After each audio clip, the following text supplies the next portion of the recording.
And you are live. We are live. Good evening, everybody. Welcome to our 37th live session. The astute of you will notice that my partner in crime is missing. So for the first time, I think ever, I get to do the intro. So let's hope I don't muck it up. Wayne is unfortunately not with us. He's taking some well-deserved time off. He's popped down to Newquay with a short detour via Worcester. So I think him, Sally and TT have probably got their feet up on a beach. I won't be surprised if they're watching this, to be fair. He's probably got his phone in front of him on his deck chair or something like that. Welcome to our subscribers and welcome to our live audience. That's your cue to go. We are, contrary to what we told you last time, we are back in our tasting room. We had planned to be with Pete and Kerry, but we couldn't quite make the dates work. So we've deferred that till next month. So next month we will be in Pete and Kerry's back garden. So let's hope we get the weather. As for the date, we don't know yet. Again, if you're astute, you'll notice this is not a Friday night again. We did a Wednesday last time. We're doing a Thursday this time. We decided after last time that kind of one bit of data was not enough to determine whether the weeknight works better. So we're now doing a Thursday. So we need you once again to feedback and let us know, does this work better for you as opposed to a Friday night? And then once we have your feedback, we'll decide what point in the month we're going to do the show in Pete and Kerry's yard. So once again, we're coming to you via the media that is StreamYard through Facebook, Instagram, and YouTube. No Instagram. No Instagram. I'm telling you, right, you sent me give me a bum steer there, thank you. I was told it was going to be Instagram. So Facebook. Yeah, one day we'll get Instagram. Facebook and YouTube. We're on Threads. I don't even know what that means. We're like all the modern platforms, Lee. It's all right. Yeah, I really should have got you to do this.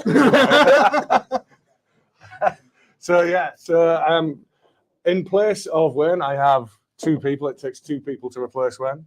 We've got Tom, our head brewer, and we've got Jack, who is one of our apprentices who's progressed into being one of our brewers.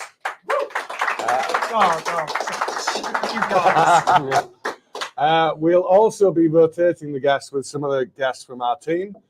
So later on, Pete, our marketing manager, who ordinarily sits behind the camera doing all the wizardry, is going to join us later on. And then much later on, we're then going to have Daisy, who is the manager of our Hanley Tap, join us to tell us about a few developments with the tap and an upcoming birthday party there. So I think we got that. So I need to tell you to get one beer out the fridge. So unlike last month, where for the first time ever, we didn't do a dark beer, and I've had lots of people tell me off for not doing a dark beer last month, you need to get out the salted caramel Tonkoko, a 12% banger, which will be much better served slightly warmer. So make sure you've got that one out of the fridge. And then the final bit of the intro, which people tell me off for if I don't say it, you need to hit the like button and subscribe. Cheers, Lee. Thank you, Pete. Right, so now we come to the lineup, which is the bit I'm more used to doing. So what we're going to have, if I can move that so I can see it. First up, we've got Wayward Distraction, which we're calling a modern pale ale, which was brewed with Adnams and comes in at 5.3%. Tom and Jack are going to tell you a little bit about that one shortly. We've then got the next in the Juice Forsyth series, one which we've called Exotic Juice. It's really throws. I can't hear the word. Every time I hear the word exotic, I just think of Joe Exotic. You know, Tiger King. Everybody must know who that is. Well, it's gone through about 4 different name changes.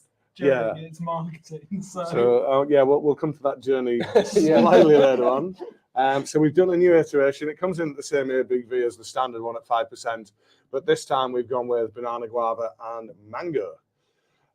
Following that up, we've got Decks on the Beach, which is a beer that Tom conceived with James from Brew, which is a Sex on the Beach cocktail pale at 6%.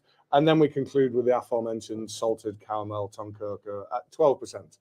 As we drink each of these beers, we'll be talking about the concept behind the beer, whether that be the name, the recipe, anything that's unique in terms of the production approach or the ingredients, etc. And also, we need you to make this as interactive as possible. So we need you to get your questions in. So in the room, just put up your hand. You can ask your questions then. We will then repeat your question because obviously people at home will not be aware of what you said. However, online, you are able to get your questions in below the YouTube video Is that a YouTube only thing, or can they do that on multiple platforms? You can put that wherever you are watching this video on, and our wizards behind the camera will get that through to us, providing it's clean enough.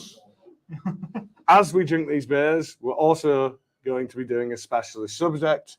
The first will be, as always, highlights of the month for myself, Jack, and Tom. We'll then be getting into the rise of juice. So we're going to be talking a little bit about Juice Forsyth, rather. Definitely not had some beers before this. How that's kind of really escalated in terms of sales and the ambitious plans we have for that particular brand. We're going to talk a little bit about the rebrand that we've been undertaking, and hopefully you've seen some of the cask ones out in the wild now. And then Dersey will be joining us, and we'll be talking about some of the developments over at Hanley Tap. And then we will conclude with what you can expect next month in terms of beers and events. So if you have any feedback, if you want to be in the audience, as always, please hit us up on info@brewyork.co.uk. So now we're going to be on to the first beer. So Tom is going to talk us through Wayward Distraction. Tom, we'll pour that for you while you start telling everybody about that beer. I was lucky enough to obviously to be in the last YouTube where we had the Adnams guys with us on that. So beer's ready now, obviously. This is the can variant. So normally when we do a beer, we kind of go down either a cask route or a keg route with that beer. For some of our core beers, we do a little bit of both. This beer, however, is a bit different for us because it's predominantly cask only. We did a tiny little canning run of it just so we have a tiny bit for things like this and for people who live further away and whatnot, but predominantly this is a cask beer, so it's quite nice to do because on this YouTube, all of the beers we do are usually kind of more keg focused things, whereas this is a cask beer, even though it's in a can. So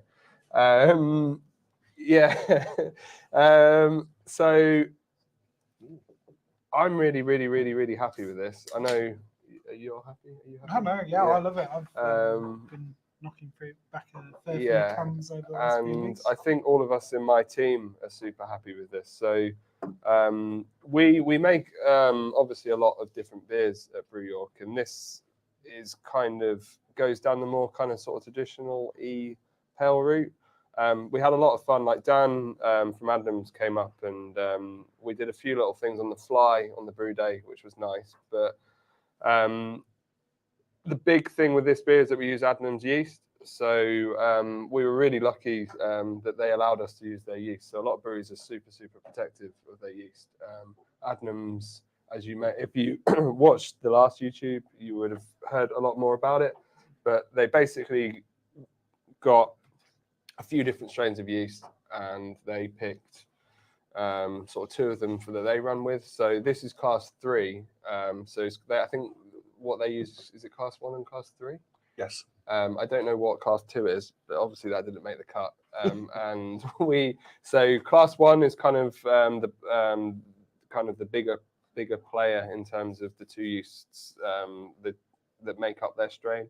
They have isolated class 3 for us, and we've used that, and I'm really happy with it. Like, I think they were a little bit, they kind of wanted us to do, like, it was a small scale test for them. Like, we're a lot smaller than Adnams, and for them it was like a nice way to play around with their yeast in a way that they couldn't do, I think is the way Dan kind of put it.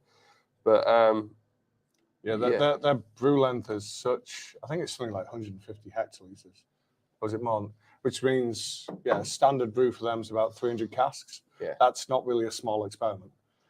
So they need to be damn sure that whatever they make is going to sell. Yeah. So they can't really play around in the way that we have. Hence why they were keen for us to do this. And then we've taken this yeast on, and we're going to do a few other things with it and then report back to them. Yeah. So I don't think either of our breweries really knew what to expect from this yeast. So the recipe was kind of quite a fun one to do. So kind of from a visual point of view, grist wise, you'll probably notice it's probably a little bit darker than a lot of our regular pales. So that, like I was saying, just goes back to kind of like a slightly more traditional grist. So it's got a little bit of brown malt in it, a little bit of biscuit or amber malt in it, and that gives it kind of a bit, I think, a way more kind of balance. It kind of balances the hops quite well. So and we had a little bit of Carrot Crystal wheat in it, which is very evident to Yeah. me. I'm really getting the kind of caramelly notes coming through. And then hops wise, like we kind of said last time,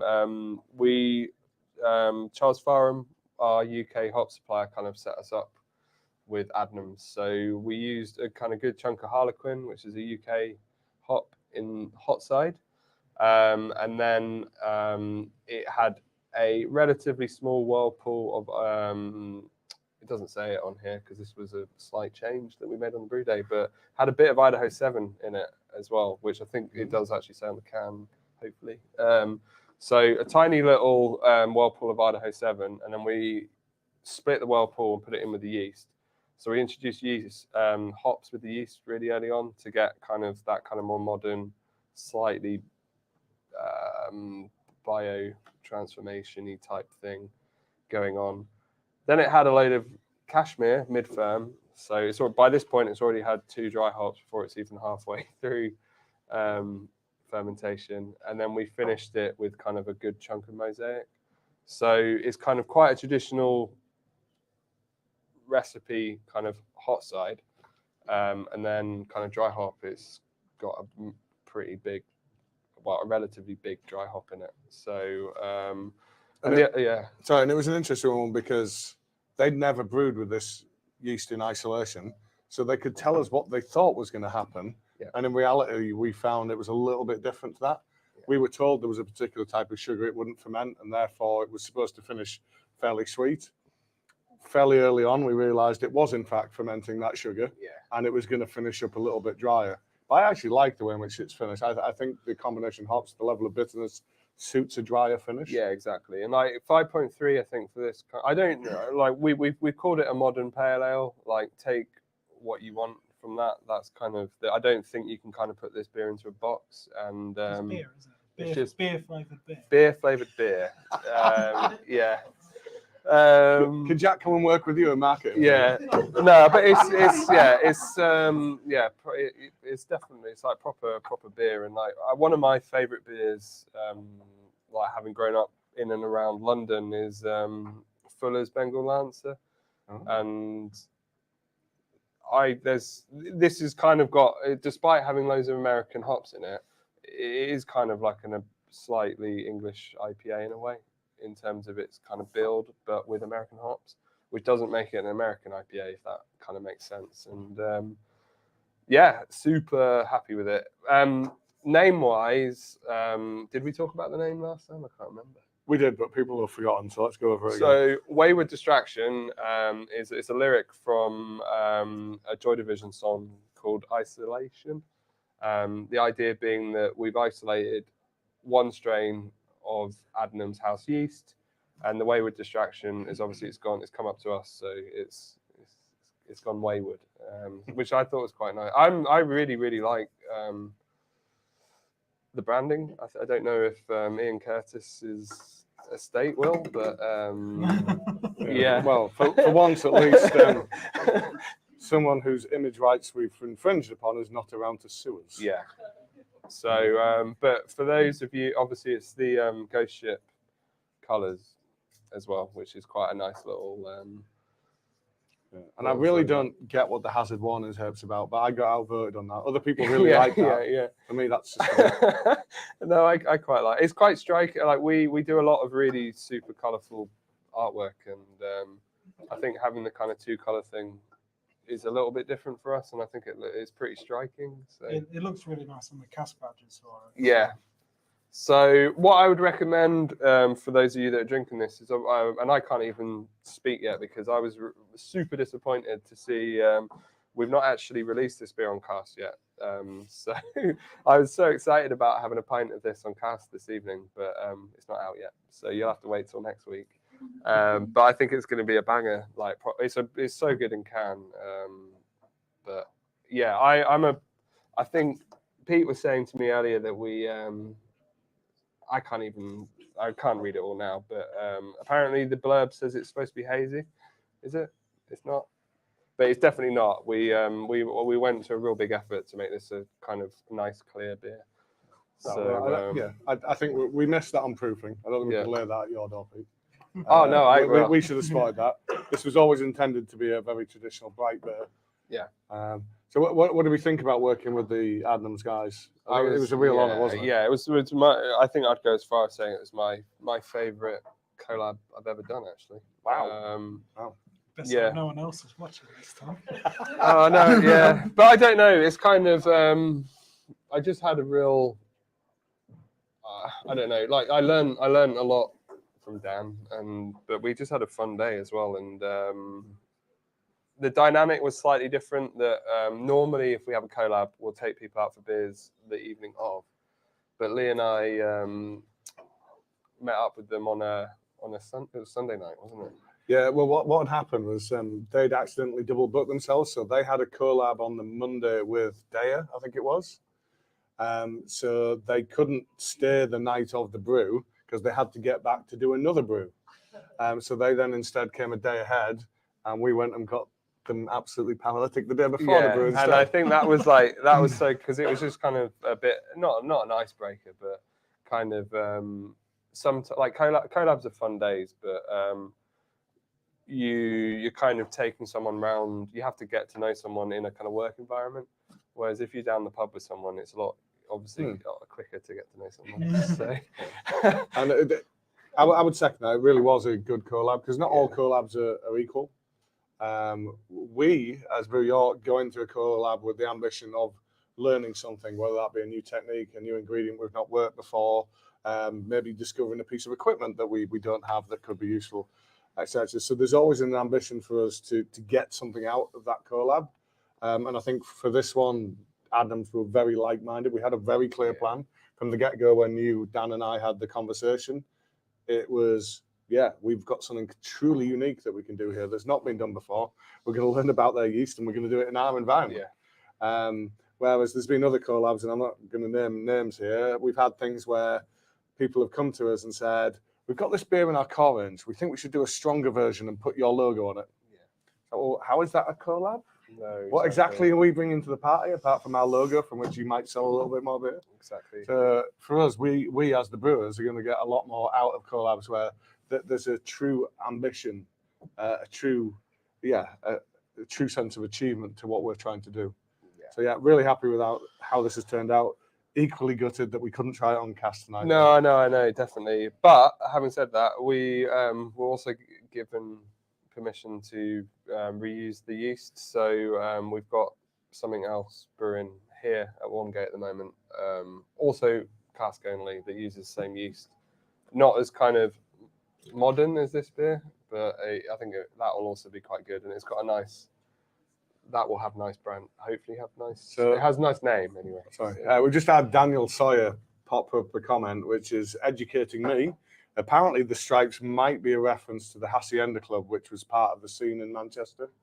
Yeah, I'm getting a thumbs up off camera. So turns out I'm completely ignorant. There we go.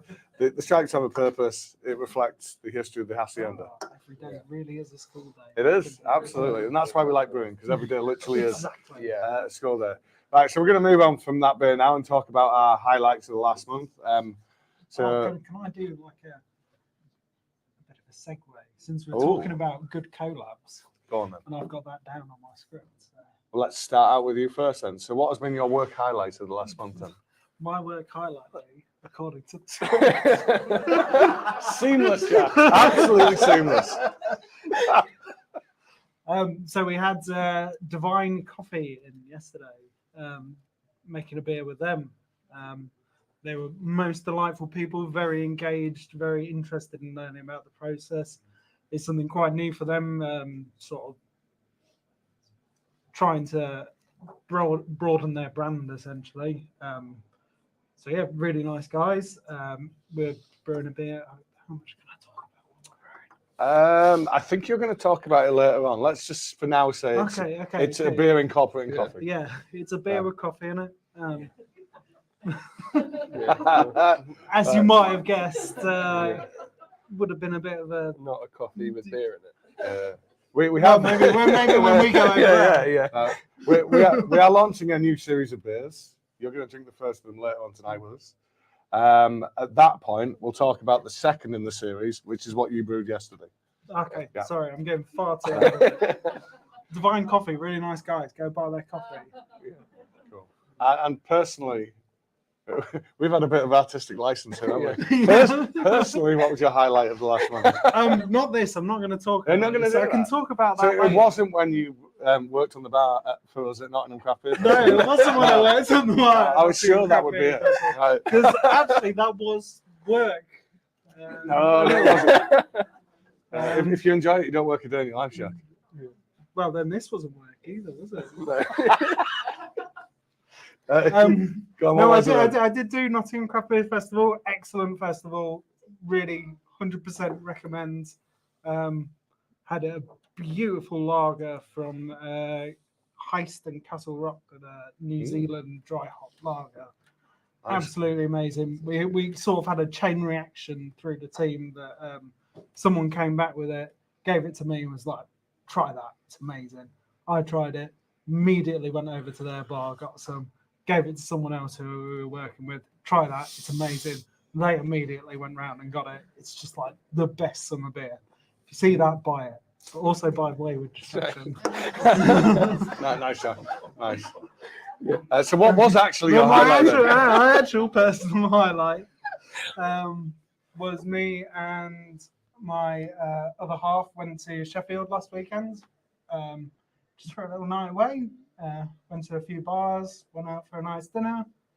Highly recommend Sheffield as a drinking city. Because you went to the Rutland Arms, didn't you? Yes, I did. Yeah, Of course I went to the love that Rutland pub. Arms. Finest in Sheffield for me, that one.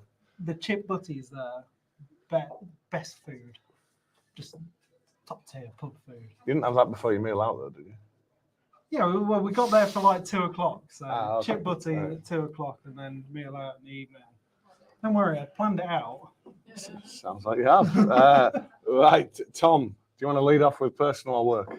I'll do personal first.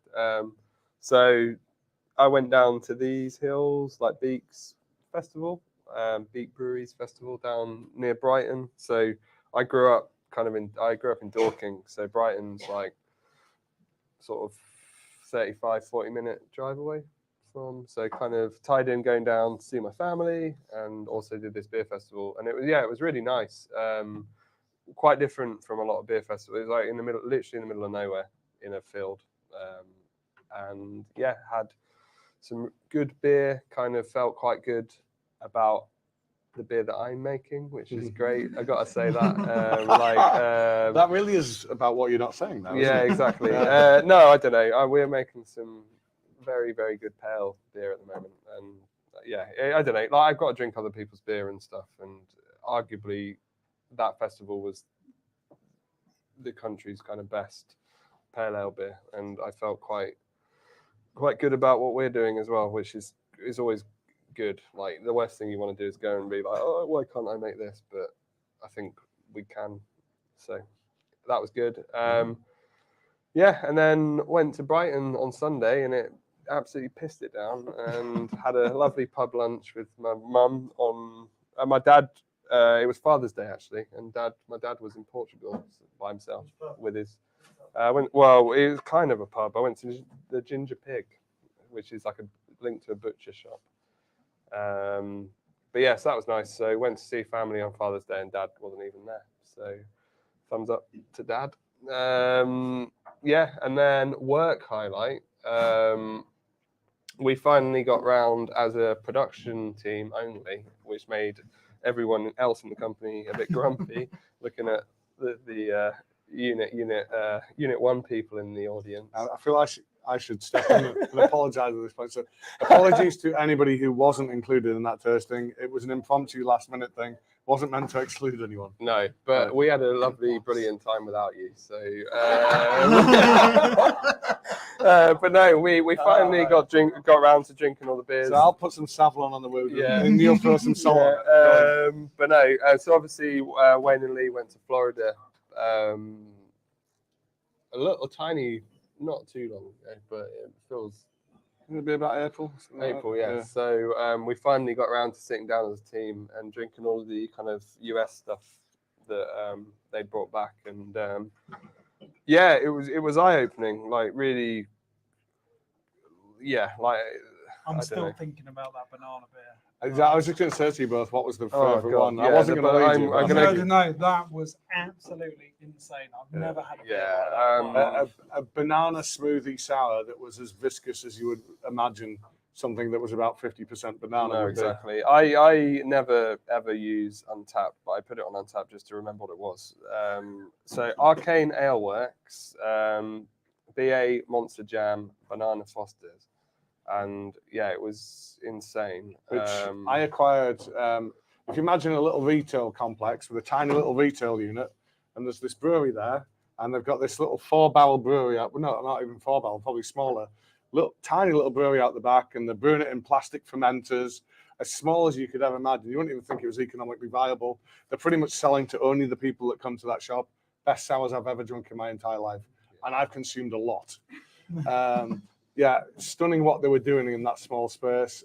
They don't really get it any further than sort of 20 yards from their own doorstep. No. I think Absolutely incredible. Just from a kind of technical and a brewing point of view, though, like I think being that small means that doing stuff like honestly, this banana beer, it was like a proper smoothie beer, which we have done and we've done a good job at it. But our smoothie beers in comparison to this one was this was like as thick as a smoothie you'd make in your blender at home. And I think the only way that you can really do that is if you're hand bottling, which I assume they're doing.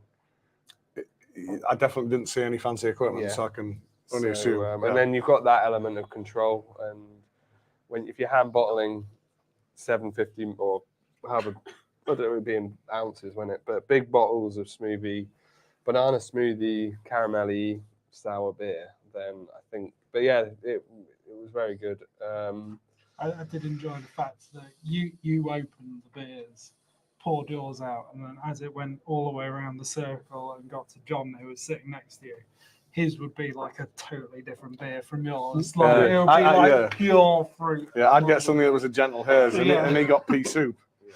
I should have done it the other way around because generally the bit at the end's the nicest bit. Yeah. And then so that was good. And then I've drunk their beer quite a few times before, but Green Bench stuff was all really nice. Out of St. Petersburg, whatever it is. So, but yeah, so that was good, and as a production team, we do go out and have beers quite often, obviously, because It's called research, Tom. It's research. But that was a little bit different, like just sitting around drinking other people's beers. So yeah, that was my highlights. Okay, so moving on to mine, which I'll try and do quickly because I think we're a little behind on time. So first of all, I could have done my work and personal one as one thing because it all kind of merges into one. I've been very privileged recently to be the kind of lead organizer of a beer festival that was held at the Merchant Adventurers Hall, just up the road from us, with the aim of raising some money to support the educational activities of the company there, where they bring primary school age kids in on buses and they dress them up as little tutors and they play little commerce games and they learn about the value of money and trading and so forth. And I'm pleased to say, with the support of our local camera branch, of which we have 2 members in tonight, Alan and Melissa, who I definitely could not have done this without, and the support of too many breweries to name. Honestly, truly humbling the amount of support we've had to deliver what we did. And I'm pleased to say we've crunched the numbers and we think we've raised about £15,000 to support those educational activities. It was a mammoth effort. I think myself, Alan, Melissa, and everyone else that's been involved could probably have stayed in bed for all of this week to try and recover if we'd had the luxury of being able to do so. But yeah, it's been really rewarding, The feedback has been immense. To bring that kind of thing to that kind of environment, an almost 700-year-old building, it was just such the perfect setting. And we had a great crowd in. And do you know what?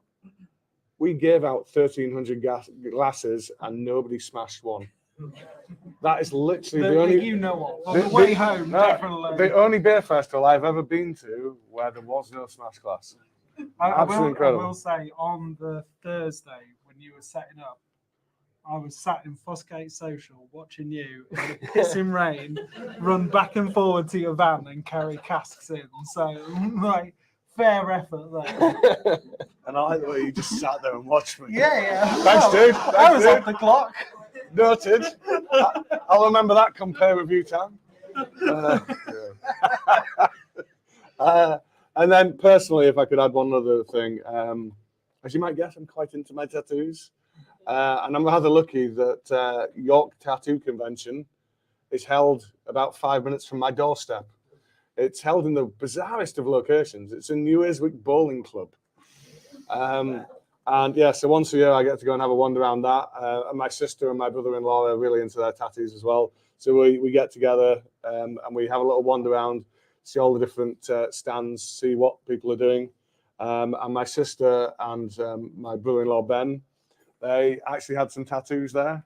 Ben did a thing where you roll this kind of, I don't know what it, 20-sided dice, whatever it was, and it tells you what you're going to have. And he had a tattoo done off the back of that. My sister picked something else. A good tattoo? I'm struggling to remember what it was now. Polly, can you remember? It was a type of fruit. And then my sister had, it was a magic mushroom because it was a mushroom that was a wizard. Yeah? Oh, that's good. I like that. Yeah. Okay. Right, so we'll jump on for that. I think we're on to the next beers. Have we got next beers? Yeah. Yeah, we have questions first. So they're now appearing on camera. So from Chris Gibbs, we've got, last time the Adnams Brewer was surprised how high the ABV came out. Was that this beer? Yes. Well, what other Adnams setup have we done? Chris Gibbs. Oh, brutal, Tom. Yeah. No, obviously, yeah. So like we said. Sorry, Chris. It just attenuated further. So by which we mean it digested more of the sugars than we thought it would have, and then therefore created more alcohol. Yeah. So there was we thought that this yeast wouldn't break down some types of sugars. Turns out it does, or will anyway. So it's not that much stronger. So I think we were aiming for what, 4.9, I think. Sounds about right. Yeah, and 5.3 is kind of where we landed at. So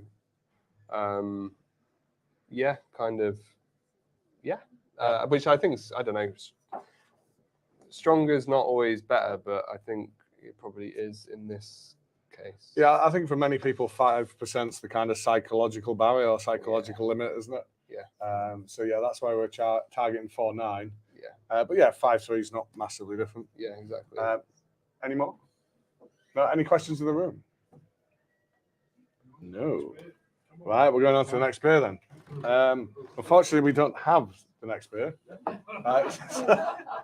I out? So I've already done my. So at this point, we're going to say damage. We're going to say goodbye briefly to Jack, and we're going to bring in Peter as our marketing manager. I'll be back, unfortunately. I'll be back. Right. So while the beer is coming into camera, we are now going to be drinking Exotic Juice Forsyth. You won't believe how long it took to land on such a simple name. We went round and round and round, and honestly, there was about 3 weeks worth of discussions. I mean, my front leader was, I wanted to call it Tiki Juice Forsyth, because it's kind of a little bit of a Hawaiian god. But no, that got overruled. We're going to call it Juice Forsyth Exotic Edition. What else? There's so many different things. Anyway, we finally landed on the name Exotic Juice Forsyth. As hopefully you've seen, we are playing around with the Juice Forsyth beer and the Juice Forsyth series. So we started the year by doing a vegan version where we removed the lactose and we incorporated maltodextrin, which is what you make candy floss with, to create a non-dairy containing version. After that, we followed it up with DEUCE, as in Juice Forsyth, which was an 8% version. which was absolutely banging and ridiculously so good, dangerous, yeah. way too easy to drink. And now we come on to exotic Juice Forsyth, where this time we're swapping out the fruits, which is going to become a bit of a theme. So we have taken out the what do we normally have? We've taken out the pineapple, the mango, and the passion fruit.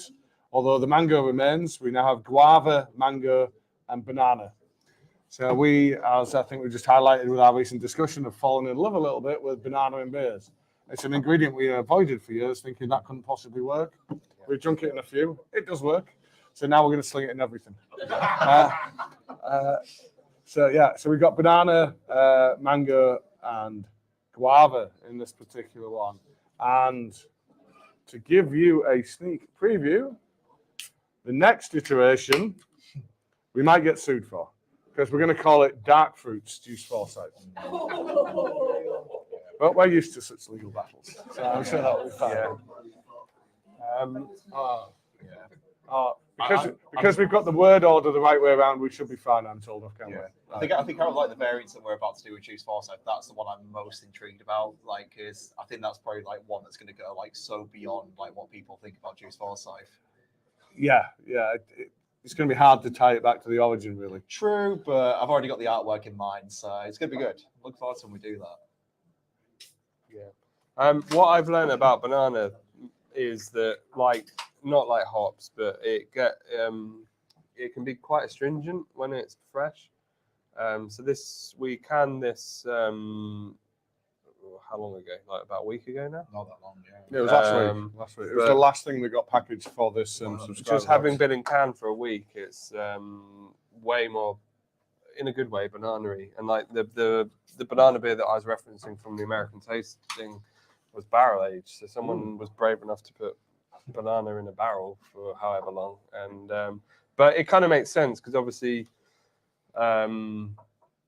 I don't know, like, it's probably not the same, but obviously bananas taste so different. Like a green banana versus a kind of old banana are so different, aren't they? So not that. And I would say that there's no way of making this sound nice. This tastes like old banana, doesn't it? Yeah, but they do. Yeah. Whereas yeah. I was drinking this with a couple of friends at the market tap in Pocklington last night, and someone compared like the banana flavour to this, like do you remember the banana foam sweets, like when you were young, like in the penny sweet shops? Yeah, you used to have them in the shrimps. Yeah, that's right. Yeah, it's not like a weird, like foamy, like kind of texture. And as soon as they said that, I was like, oh my god, it really does, doesn't it? But yeah, it's a really nice like flavour.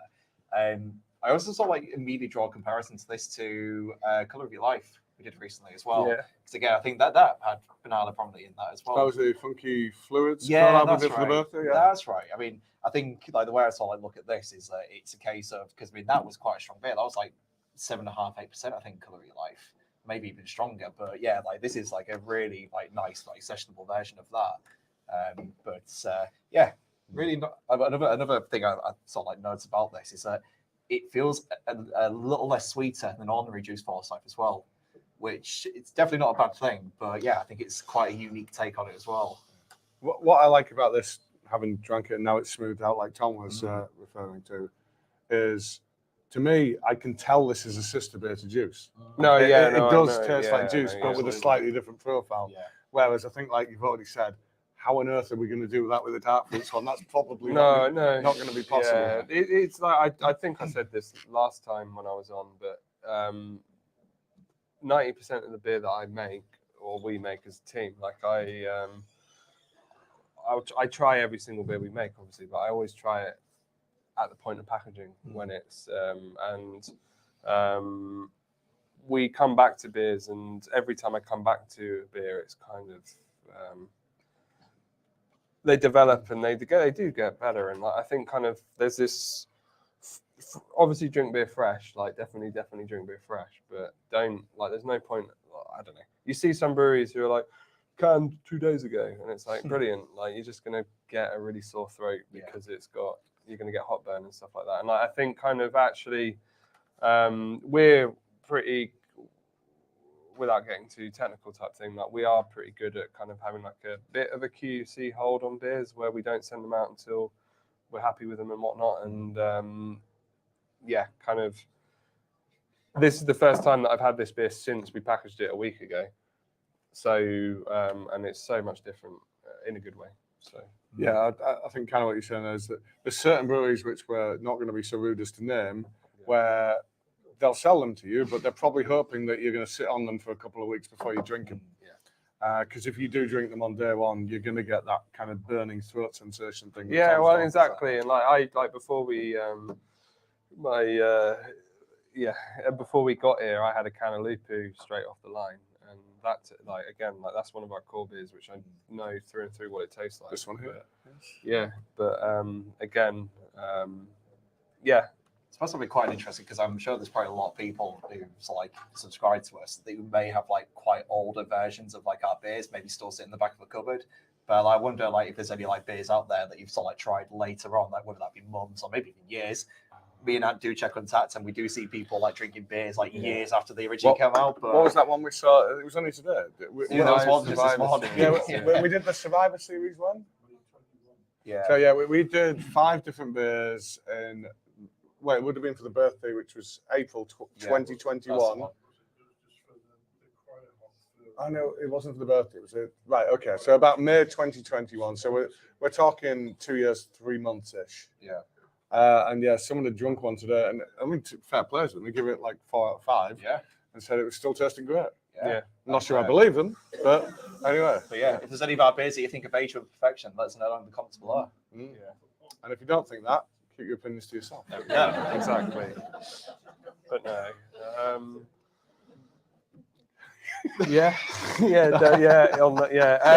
This did we all just look at the scripts at the same time? No.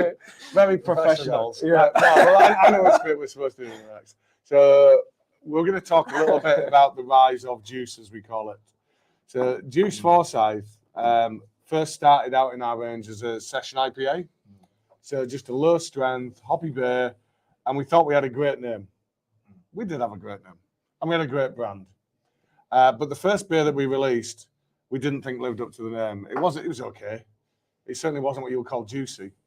So then we thought, we need to have another crack at that. We need to do something that truly justifies the name.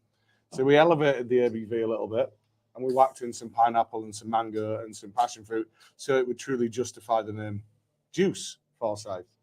And it's flown ever since. And then it's kind of culminated with appearance on Saturday Kitchen with All the Wine Guy, saying that it's just amazing. And then sales in Waitrose that was promoted went like sort of 900% up for that week after. Our website instantly sold out. We've now got this beer in all 5 national supermarkets. And it now represents, so your duty allowance is up to kind of 500,000 litres a year. This currently represents a third of that. This year, we think it's going to go up to 53% of that. We have 2 massive external tanks, one of which is reserved for the production of this beer. And I think pretty soon is going to be both of them. Yeah, used for the production of this beer. Yeah, 220 hectolitres, so 22,000 litres is what we make of this beer. It's very rare that I do this, but I put the fruit in it today, and it's a job, isn't it? Yeah, it's a job. It's a ton.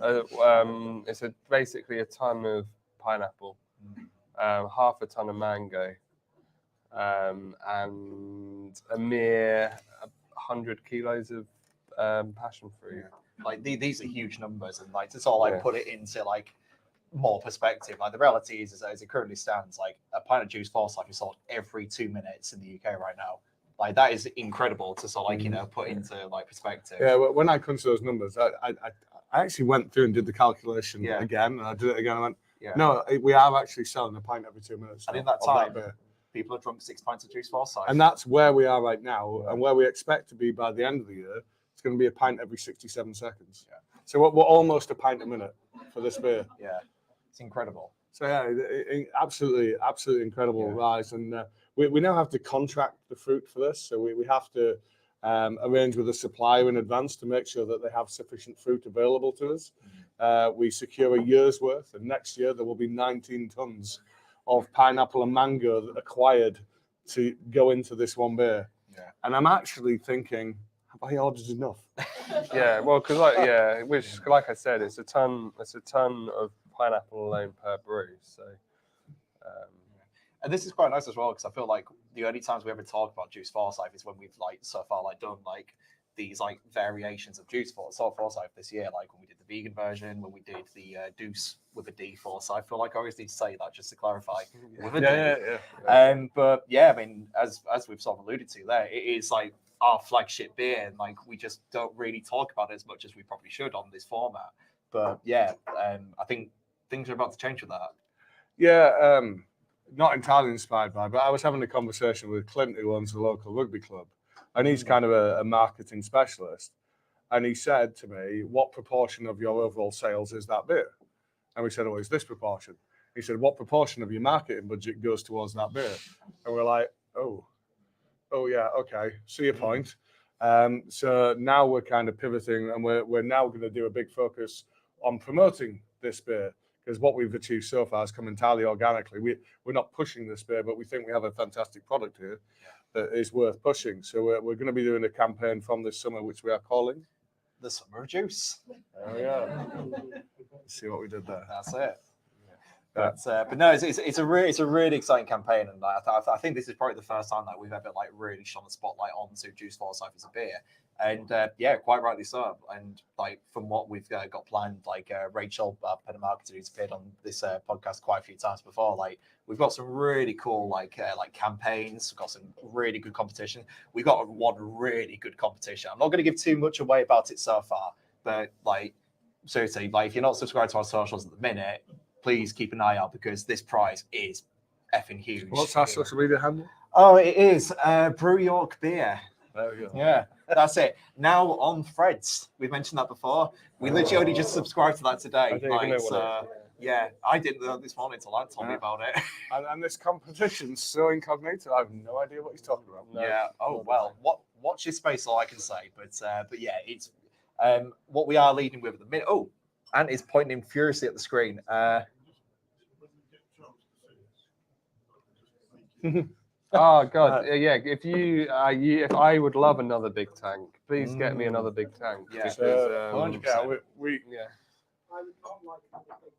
yeah. Quiet, Jack. Do you have to clean it? So whenever a question comes in like that, we need to clarify for everyone, because you've not seen the question. So we've been asked off the back of that, does that mean that Brew York will look to get another big tank, or are we looking at an additional site to keep up with demand? So let's do the latter part first. We don't need an additional site. What we have with the new site is massive growth potential. We've got 28,000 square feet worth of building there. So yeah, we don't expect to need to move again. I think we're probably in our forever home there. Yeah. In terms of additional tanks, yeah, we'd like them. But I've got my financial controller over there shaking his head at me. Yeah. So that's probably not going to happen anytime soon. Yeah. Those big ones that we had outside, they're something like £49,000 each. And that was before we had the massive price increases that we've seen recently. I would guess it's going to cost us the best part of £65,000, £70,000 to acquire another one of them. Yeah. They are massive. Like, I'm not like I don't know how many feet they are, but if you look up at it, they're 8.5 meters tall. Yeah, you can kind of get vertigo just looking up at it. They are big. Thinking all about that first time, don't you like? I do. When I under tight health and safety controls, got lifted up onto one and then had to jump to the other one to attach the spray balls and CIP arms. Yeah. Fun times. So, but yeah, they're so in terms of tanks that we've got in total, so we've got 6 110 hectoliter kind of ish size, 100 hectoliter. If you're doing so, we've got 6 10,000 litre ones. Yeah. We've got 9 5,000 litre ones and 2 20,000 litre ones. Yeah. But they're quite generous, we tend to put 10% more than you're supposed to put in each one. Yeah. So yeah, we're doing So the Juice Forsyth occupies one of the two of them, and then it's usually one of the 2 lagers. So either Alpine or Golden Eagle, which is again is good. Like like lager sells, and like I love making lager, and we do a really good lager. Well, we do 2 really good lagers now, so I'm quite proud of the fact that one of those 2 can occupy the second slot in the outside tanks. Like, We have a question in the room. So with these big tanks, do you have to do multiple brews to fill them up, and how many? So the question is, do we have to do multiple brews to fill those tanks? We have quite a modern forward-thinking kit whereby we have 2 lauter tons, mass lauter tons, into which you would put the grain. One is twice the normal size, which means we, despite the fact that we're supposed to have a kit that allows us to do 5,000 litres in one go, the bigger one allows us to put enough grain in it to produce 10,000 litres worth of wort, the sugary liquid, in one go. And then because it's 2 kits, we have 2 kettles. So one would have 5,000 litres, the other would have 5,000 litres, and then that gets unified into the vessel. So that means we can do 10,000 litres off one brew.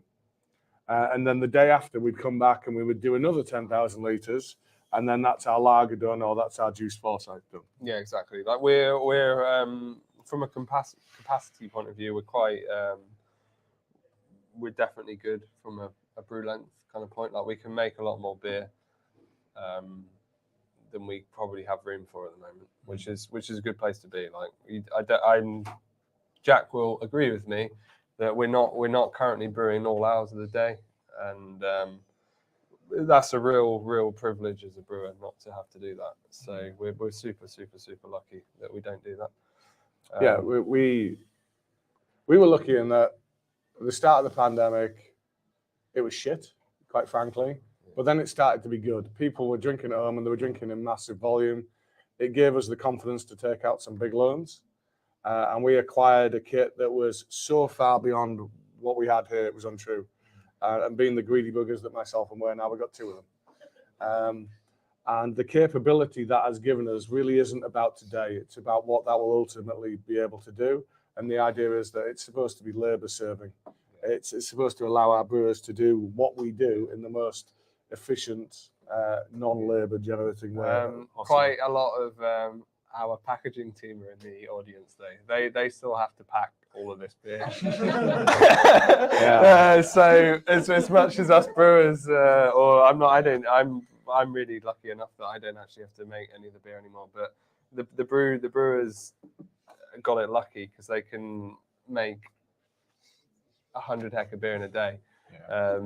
The packaging guys still have to package all of that, and we got good equipment, but it's still and we have a really good packaging team. We have really good equipment these days, and with a fair wind, we can package up to about 40,000 litres a week, which is quite ridiculous, really. We wouldn't want to do that week after week. I think we'd break ourselves. But if we really push ourselves, we can do about 40,000 litres in 1 week.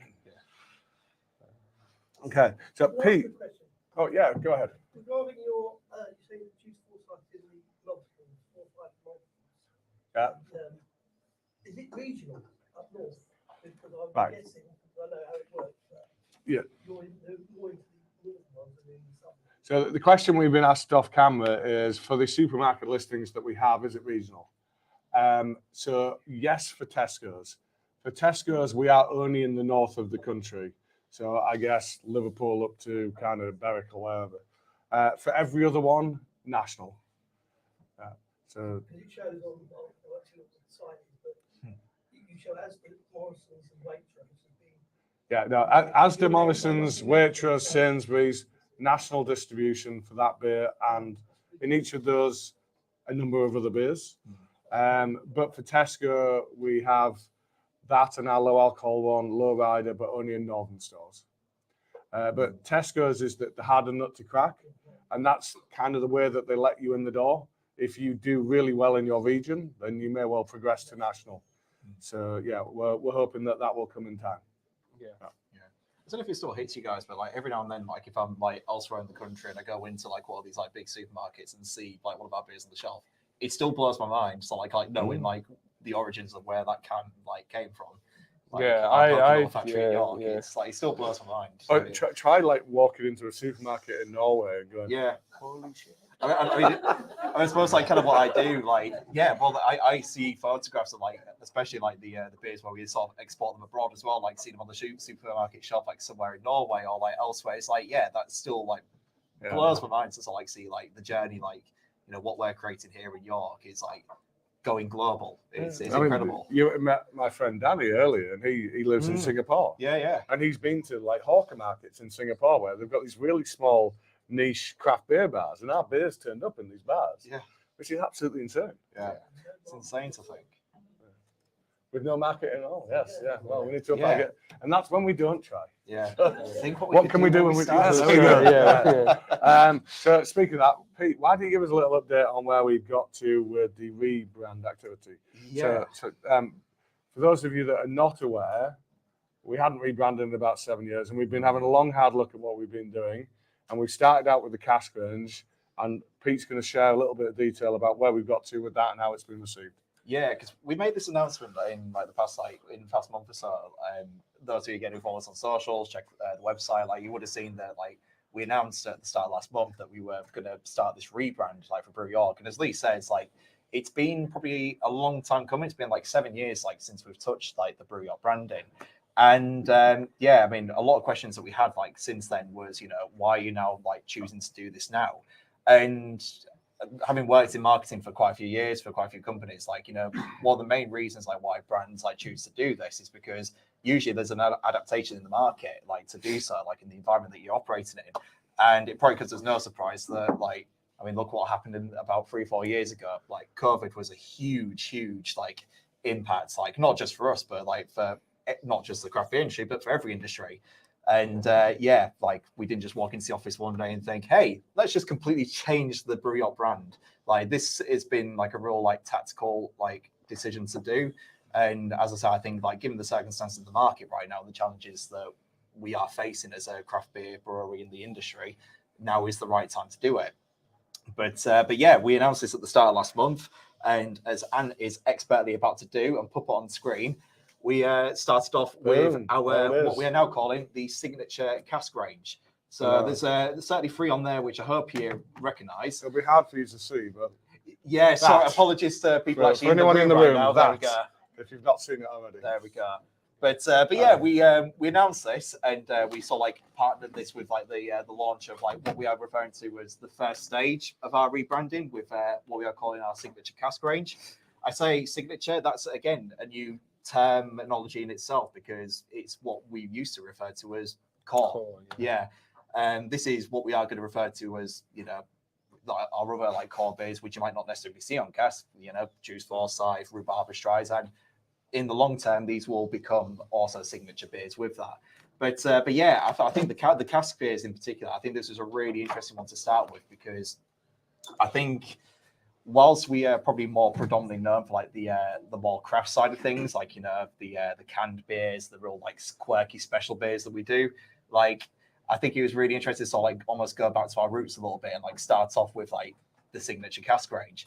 And yeah, the feedback that we got so far has been really great. Like we didn't do this like expecting really high praise like from people, but the feedback that we've had, like particularly on the designs that just popped up on your screen, has been really great so far.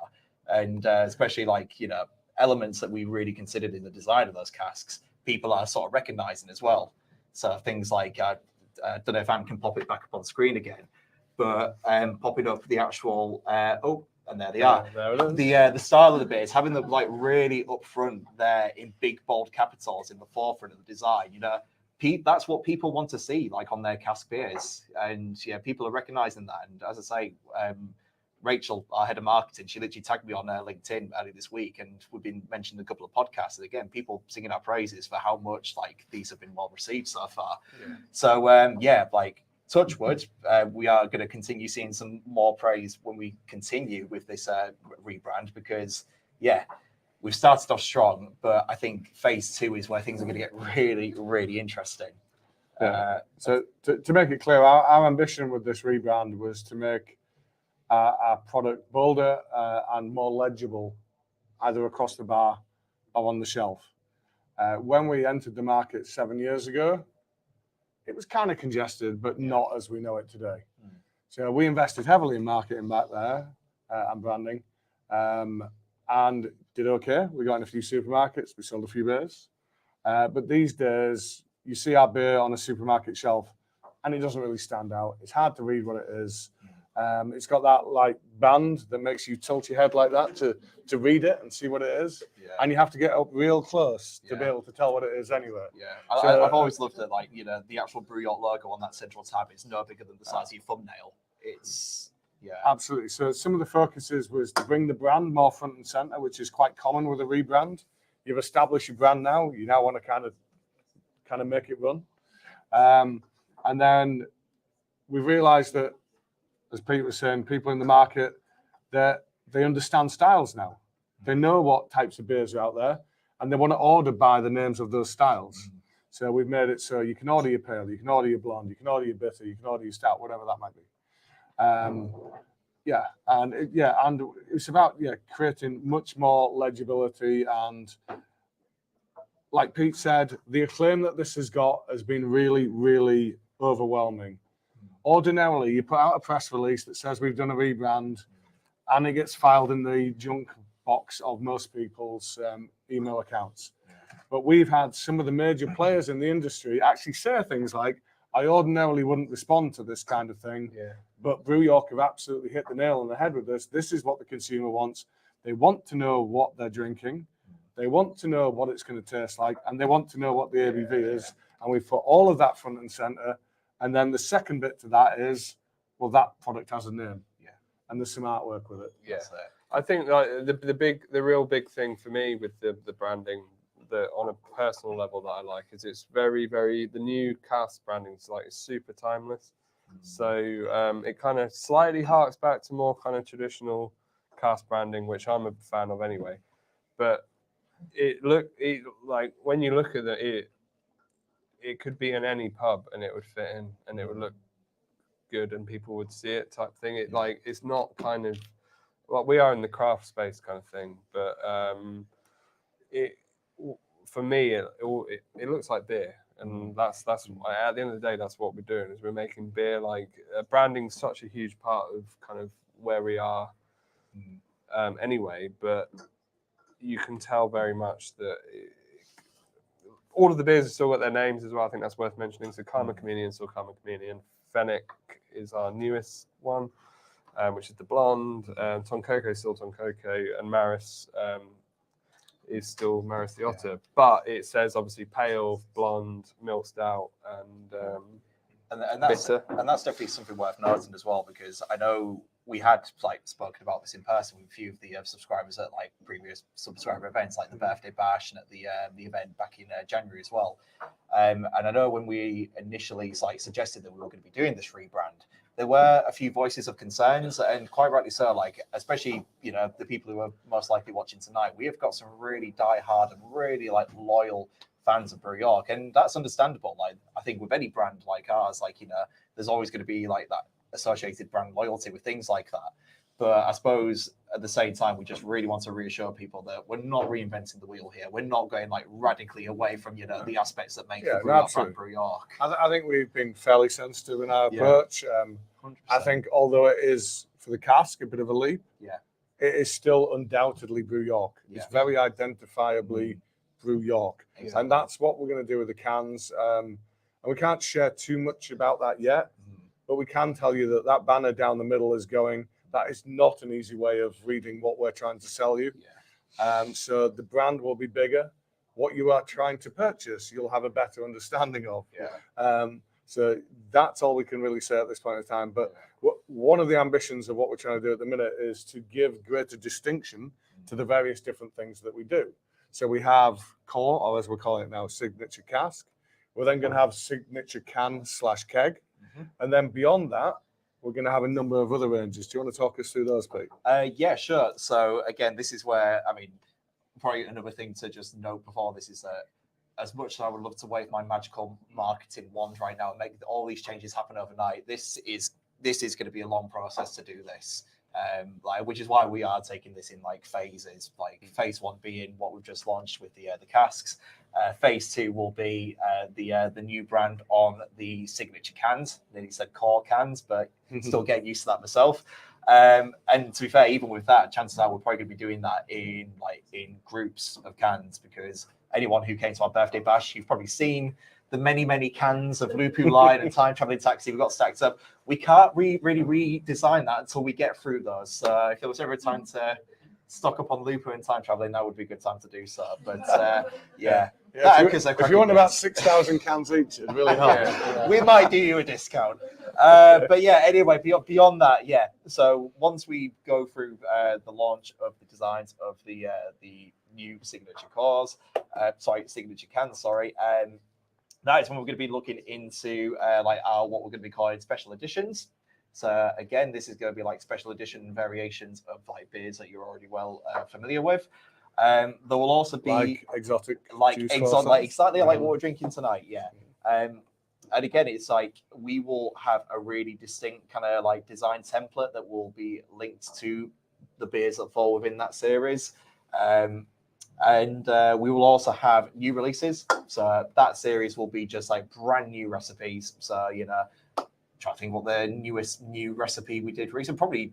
We just wrote Wayward Distraction. Yeah, exactly that. Although, I mean, again, one thing that we are going to do as well is think of another design template that we can use with our collabs as well. So, actually, again, you can probably tell by the conversations we're having here around this table. This is still very much a work in progress. But yeah, it's honestly, it's a really exciting time, to be doing this right now, and it's great fun, and we've got an amazing team working with us.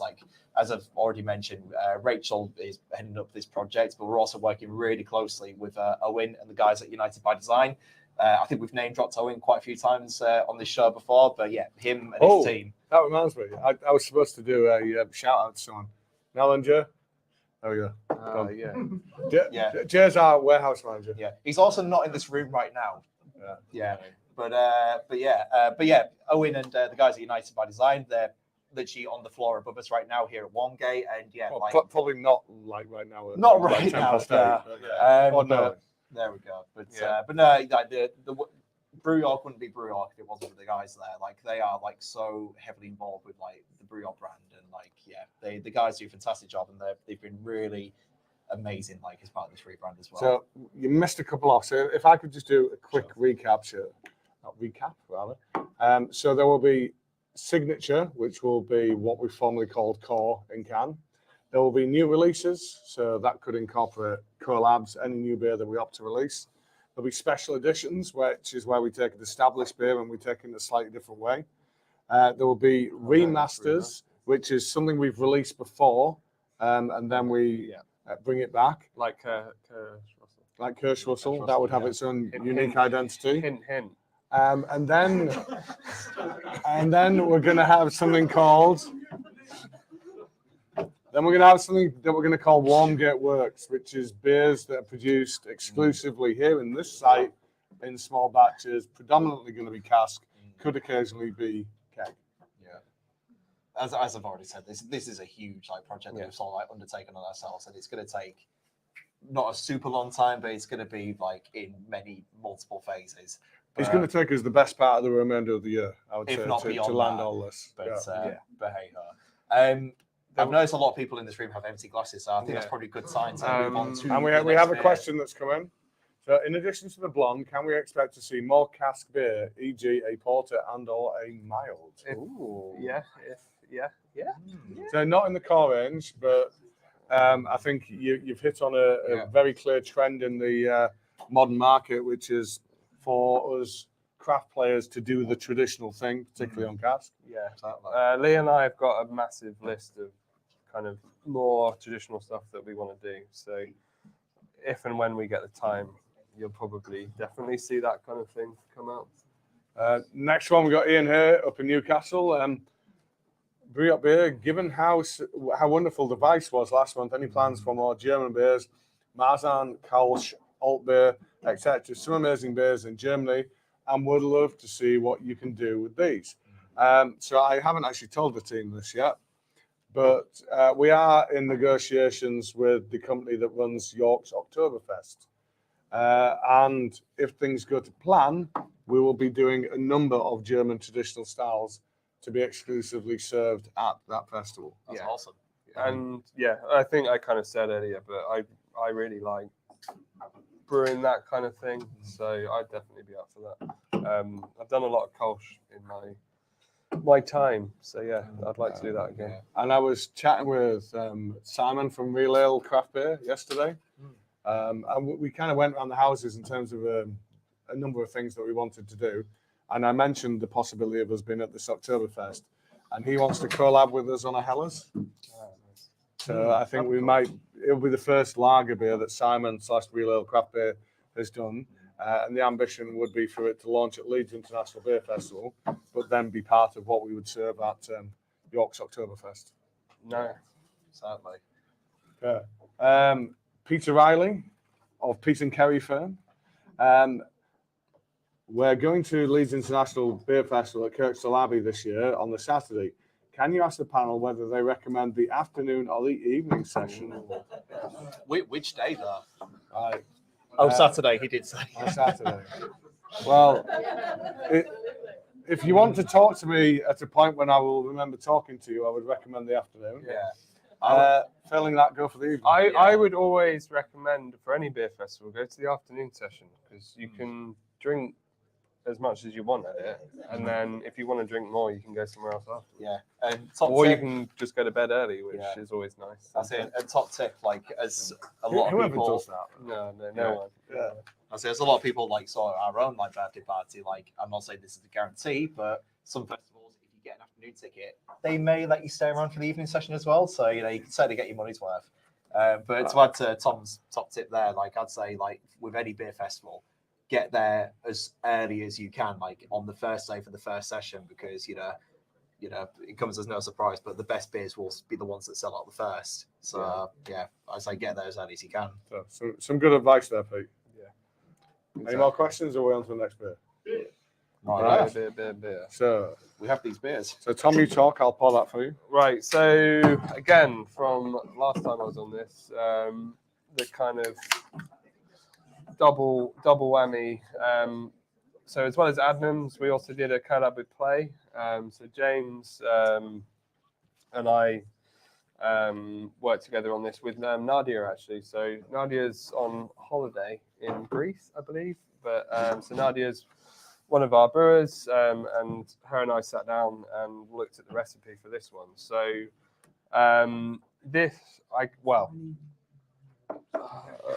We seem to have run out. It's fine, don't worry about it. Carry on, Tom. So this was quite not a tricky thing to do, but we were kind of thinking about what kind of pales. We knew we wanted to do a pale ale for this beer, and rather than anything else. And James at Play, the first thing he said was "Sex on the Beach," so we just ran with that. But And it's he definitely was referring to the beer. yes, yeah. Well, Okay. yeah. You'd struggle to do that in York, really, wouldn't you? Hmm. There's one by one of the bridges by the river. Yeah. I mean, Yeah. you may catch something, but I think we should move on from that. Yeah. So Have we sufficiently distracted you, Tom? yeah, you have really put me off. Yeah. So obviously, Sex on the Beach is orange, cranberry, peach, which are all lovely kind of flavors. So being completely open and honest with everyone, the base beer for this is essentially Lupulin. So I kind of took Lupulin and in a similar way, I suppose with other breweries do with their beers, but I took the kind of Lupulin base, I removed some of the hops because I didn't want it to be as bitter, and we added in orange zest in the boil at the end, and then peach, apricot. So peach and cranberry, but I also added a bit of apricot because peach is super subtle. You don't get a huge amount from peach, whereas apricot is it's definitely not the same, but it's in the same kind of family of fruit. So It's something we probably both learned early on in our brewing careers. Yeah. Is if you want a beer to taste like peach, put apricots in it. Something weird goes on in the beer. The peach vanishes, but apricot does taste like peach. Yeah. And then, so in terms of kind of the fruiting rate, it's pretty low in terms of what we would do for our other beers. But I didn't want to take away from the fact that this is a pale ale at the end of the day. So in that kind of vein, we hopped this beer with Nectaron, which is a New Zealand variety. And you can kind of guess from the name, Nectaron, it's like nectarine, that kind of thing. So this beer is another massive example of how beer can change in packs. So again, we try all of our beer and we try it again before it goes out and all of that. But just a couple of weeks in pack and it's Softened again. It's softened, same but way in the other one is, yeah. But it might just be because I've just drunk. Well, we've all just drunk exotic juice, but there's an inherent like peach and apricot are sweet, but they're not crazy sweet. Cranberry is super sour, like really and sour dry. and Dry. Really dry. Yeah. So there was an element I kind of that I felt that this beer it was a hard one to balance because it's a pale ale. It's got some maltodextrin in it just for a little bit of residual sweetness, but I didn't want to make it overbearing in terms of kind of I wanted it to be sessionable kind of thing and still kind of like a summer kind of. It is one of those that whatever way you slice it, it does hit the brief on the head. It does taste very similar to. Whereas, but drinking it now is way sweeter than I remember it being. I think it does now. I think you've kind of described a particular kind of thing that's very unique to the way in which we consume beer, which is we are drinking it as part of our work life.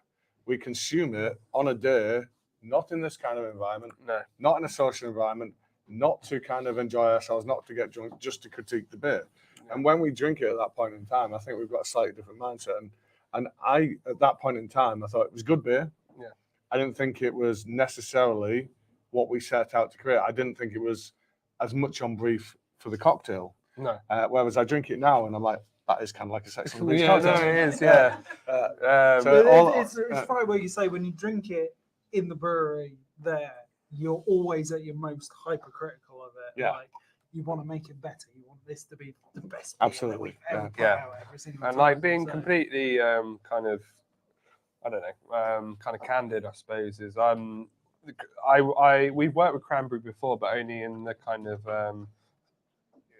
we do it for our Christmas beers and sours.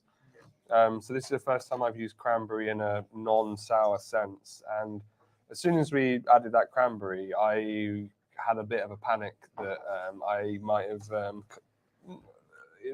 a bit over, yeah. But and I thought that up until the point of packaging the beer, and I think it's totally kind of mellowed, and it's I did a a brief shift at our tap room the other weekend, and the amount of people that were buying this and just guzzling pints of it at about 1 o'clock in the afternoon. It's a 6% beer as well, so it's not exactly a small beer. But it's got all those right summer flavors. It gets everyone in exactly and in the mood. And it's like a lovely color as well, like a kind of sort of peachy, kind of rose tinted. Yeah, and I was chatting to Joanna in our sales team earlier, and she was saying that we've absolutely hit it recently with this and Simon Lemon, and she named another one of the free ones where they're pretty much sold out week one. And if they've gone into week two, it's been trivial amounts that's gone into it to week two, to the point where maybe we should have made more, but I don't think that's the answer. I think it's good to kind of keep building on the demand.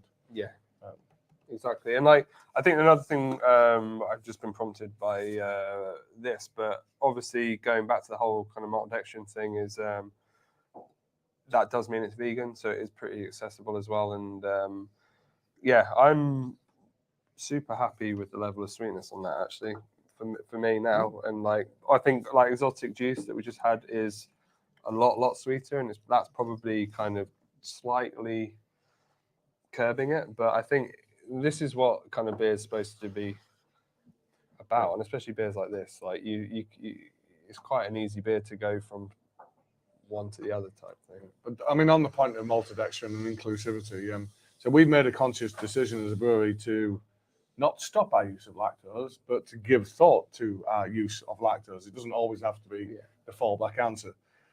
So if we can do a beer like this and we can get the sweetness in there that we intend to be there through using maltodextrin, which is wheat derived, not dairy derived, then we'll do that. Yeah. There is still going to be the occasion where lactose is the right answer.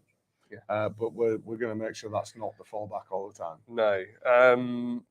I think also, like for me, it's kind of this is quite a good segue into the next topic, Jack. But like Sex on the Beach doesn't have milk in it, so that was kind of my thinking of using maltodextrin, which leads us quite nicely to the next. To yesterday's bit. Am I Yeah. allowed to talk about it now? I think so. If we're Specifically topic about We are what now it at the is. point where you are allowed to talk about Yeah. what you made. Yeah. Well, I don't want to give away any trade secrets that Right. Well, are not available for public well, information. I'm going to lead you in, and then you can talk about Okay, the. you go for it. You go for it. So what we are consuming here with Decks on the Beach is the first in a new series of beers. So you saw us do the retro sweet thing recently. We're now on to doing beers inspired by cocktails. So we have, first of all, Sex on the Beach, and then we're going to be doing a number of others. Jack's going to talk to you about the second in the series in a second. And we're going to be wandering around the cocktail styles, but we're also going to be wandering around the beer styles. So we've started out with a pale. We're going to do a stout next. After that, we're on to a sour. And beyond that, who knows where we go. So what have we done as the second one, Jack? So our the stout that we brewed yesterday will be a coconut espresso martini stout. Obviously using Divine's coffee. So we're speaking about to them yesterday. We're not quite sure on what's going to go on with the coffee yet, but we're going to give them some samples, and then they're going to come back to us and I think work out the right coffee and the right dosage amount for us. are gonna go. But they were on about using a lighter roast. Yeah. I think next week I would ideally like to bring Jack with me, but at the moment Jack's manning the entire brew team solo. So I think Pete and I are going to go next week. So we'll try a bit of coffee. Come back. You're not saying where you're going. Oh, Divine Coffee. Roastery, is that right? Yeah. So, which I am quite looking forward to actually. Like I do like a coffee, and I think there is a lot of overlap. This I'm going to go off a huge tangent now, but Lee and I did a beer tasting in Huddersfield a couple of months ago. In where was it? Are you going to say, do I remember it? Yeah, Wasn't that drunk? No, I know. The Sportsman in Huddersfield. I know exactly. And, we had a really, really, really great night. Like 10 out of 10 kind of meet the brewer experience. But we'd previously done another coffee beer, then 24-hour road trip, which was a collab with a bar called Brig in Oslo, and I said something along the lines that the bar that we did the collab with had done a tasting for the coffee, and this guy in the audience just couldn't get his head around the fact that this bar had sat around and tried loads of different coffees to choose which one was best. And I was like, you're literally at a beer tasting right now. It's the same thing. Like you're sat here trying lots of beers, and it's exactly the same. So so we'll hopefully, well, not hopefully, Pete and I will go there next week and choose some coffee, which would be great. And we'll add that in along with some toasted coconut. Yeah. So it's going to be a really nice beer though, and got the right yeast for it, hopefully. Yes, yeah. It's going to have a nice big body. Yeah. Lots of coconut, lots of coffee. And we're targeting what percentage? We're targeting a cheeky 8.5 on that one. Yeah. Not as big as we would normally go, but there is a change coming imminently in our taxation system. which I'm not going to bore you with right now because I need my right-hand man accountant to go through that one with you. So I think, as dull as it may be, next time out, I think we do need to talk about the changes in the juicy system in the UK, because it is going to massively transform the beers that you're going to be able to purchase. So it'd be good if you could understand why the market's going to change in the way that it is imminently going to change. But we'll save that lovely level of boredom for you next time. I mean, let's face it, 8.5 will still get you there. You'll still be happy people. Yeah, no, well, And definitely. if not, have definitely. two. And, Yeah, well, quite. If it's nice, drink it twice. Yeah, Good mantra, dude. I like it. exactly. So this is, as we said, the launch of a series. We are going to try where we can to make the beers within this series collabs. So we have Play, Brewco, we've got Divine. The next one up is going to be with Unbarred from down in Brighton. We're going to take a sour approach to what a cocktail could be. We're not entirely sure where that's going to land yet. I'm leaning towards. I'm trying to persuade Jordan. I like this idea. Yeah, that. Oh, well, you are of a like mind then, Jack. Because I'm trying to convince Jordan. In fact, I'm also trying to convince myself that we should make a whiskey sour. But I just think that's going to be a very, very difficult task. Whiskey sour, major components are lemon. We can do that. Yeah. How the hell do we do the bourbon or whiskey element? Yeah. So We just put it out in 6 months' time. if we work that out, we will have a whiskey sour for you in a few months' time. If not, Jordan from Unbarred and the Brew York team will have come up with something else, hopefully equally appealing. Yeah. And then, but this, like we said, it's an ongoing series, so we're not going to just stop at these three. There'll be a few more. So let us know. Oh, good Which point. cocktails? We were meant to say that, weren't we? Yeah, Come on. I've got this. We would love to hear your suggestions. Yeah. So Well, can I you? mean, on that, amaretto sour would be doable. I love an amaretto sour. Yeah, if it wasn't going to be a whiskey sour, an amaretto sour. But that's we going to could be an easier. Tonka. Hanley, We got plenty of that.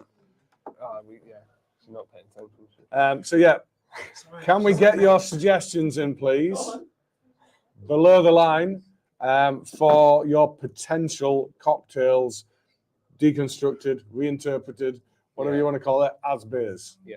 So what would you like to see us do? And in the room, I want you to think as well. I'd like a few people towards the end of this to put your hand up and say, this cocktail would be amazing as this type of beer, or just as a beer. Okay. Right, so while you think about that, we're going to move on to questions. So what do we have? Anything? Yeah. We have a question in the room. Well, we really love the unbelievable hack. I think it might have been a bit controversial, but we just love the vice beer unbelievable hack. So are you planning to do that again? The question in the room was, you loved the unbelievable hef. The unbelievable hef was unbelievable. The unbelievable hef was unbelievable, apparently. Yeah. So are we going to do that again? We may do that again. I would certainly like to do that style again. It was very, very well received. Yeah. Quite the contrast to the previous wheat beers that we've done.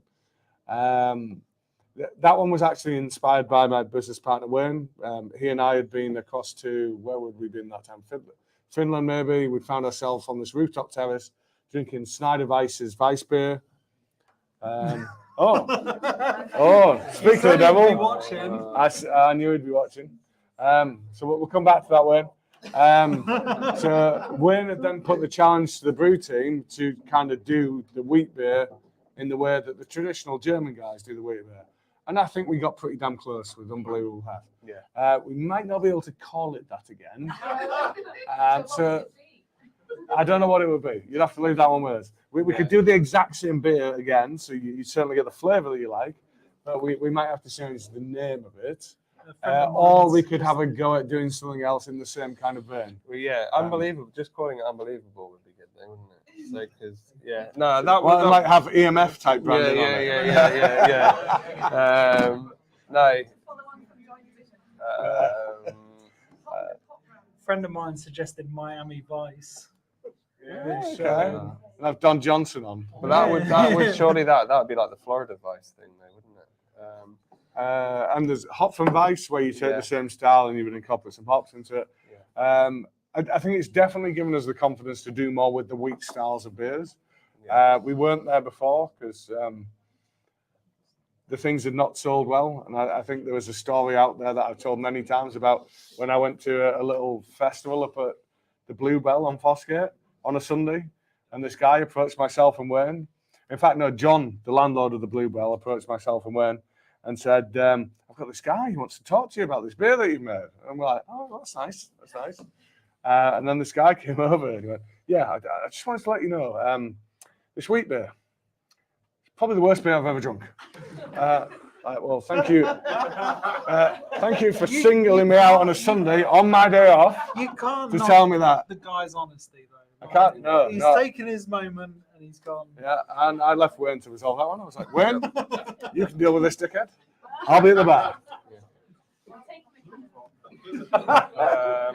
Apparently, we need to move on. So Wayne, my business partner, here we are. Question back up on screen. Yeah. How do you do whiskey or barrel-aged flavour in a non-barrel-aged beer? Easy.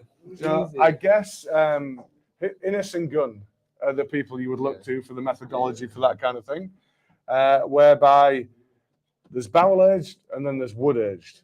And Innis and Gunn basically offended the rest of the industry by coming up with a cheats method that they initially referred to as barrel-aged. And then eventually the rest of the industry said, no, you're not doing it for 6 months. Merely taking bits of wood, putting it in a vessel and spinning that beer across those bits of wood does not mean it's barrel-aged.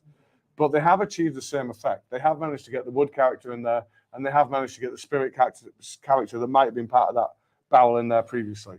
So given the turnaround time we're looking for on this beer, we'll probably have to go the Innis and Gunn way. We'll never be able to call it barrel-aged, but we can call it wood-aged, and hopefully we'll get to the point of Yeah, having no, the same it's effect. not like Innis and Gunn, obviously, in terms of the UK, but Jester King in Texas, they do a lot of putting wood chips, wood spirals into tanks. So I think it's quite easy. The other thing as well is we were talking about this today, but I'm pretty sure bitters are part of a whiskey sour.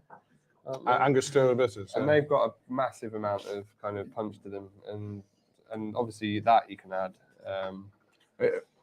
It'd be interesting to see how much we need, because on your individual cocktail scale, it's like that. Yeah. So on beer scale, Yeah. how many bottles? Because that stuff goes a long way, doesn't it? Yeah, I reckon three. Yeah. Three bottles would do a batch.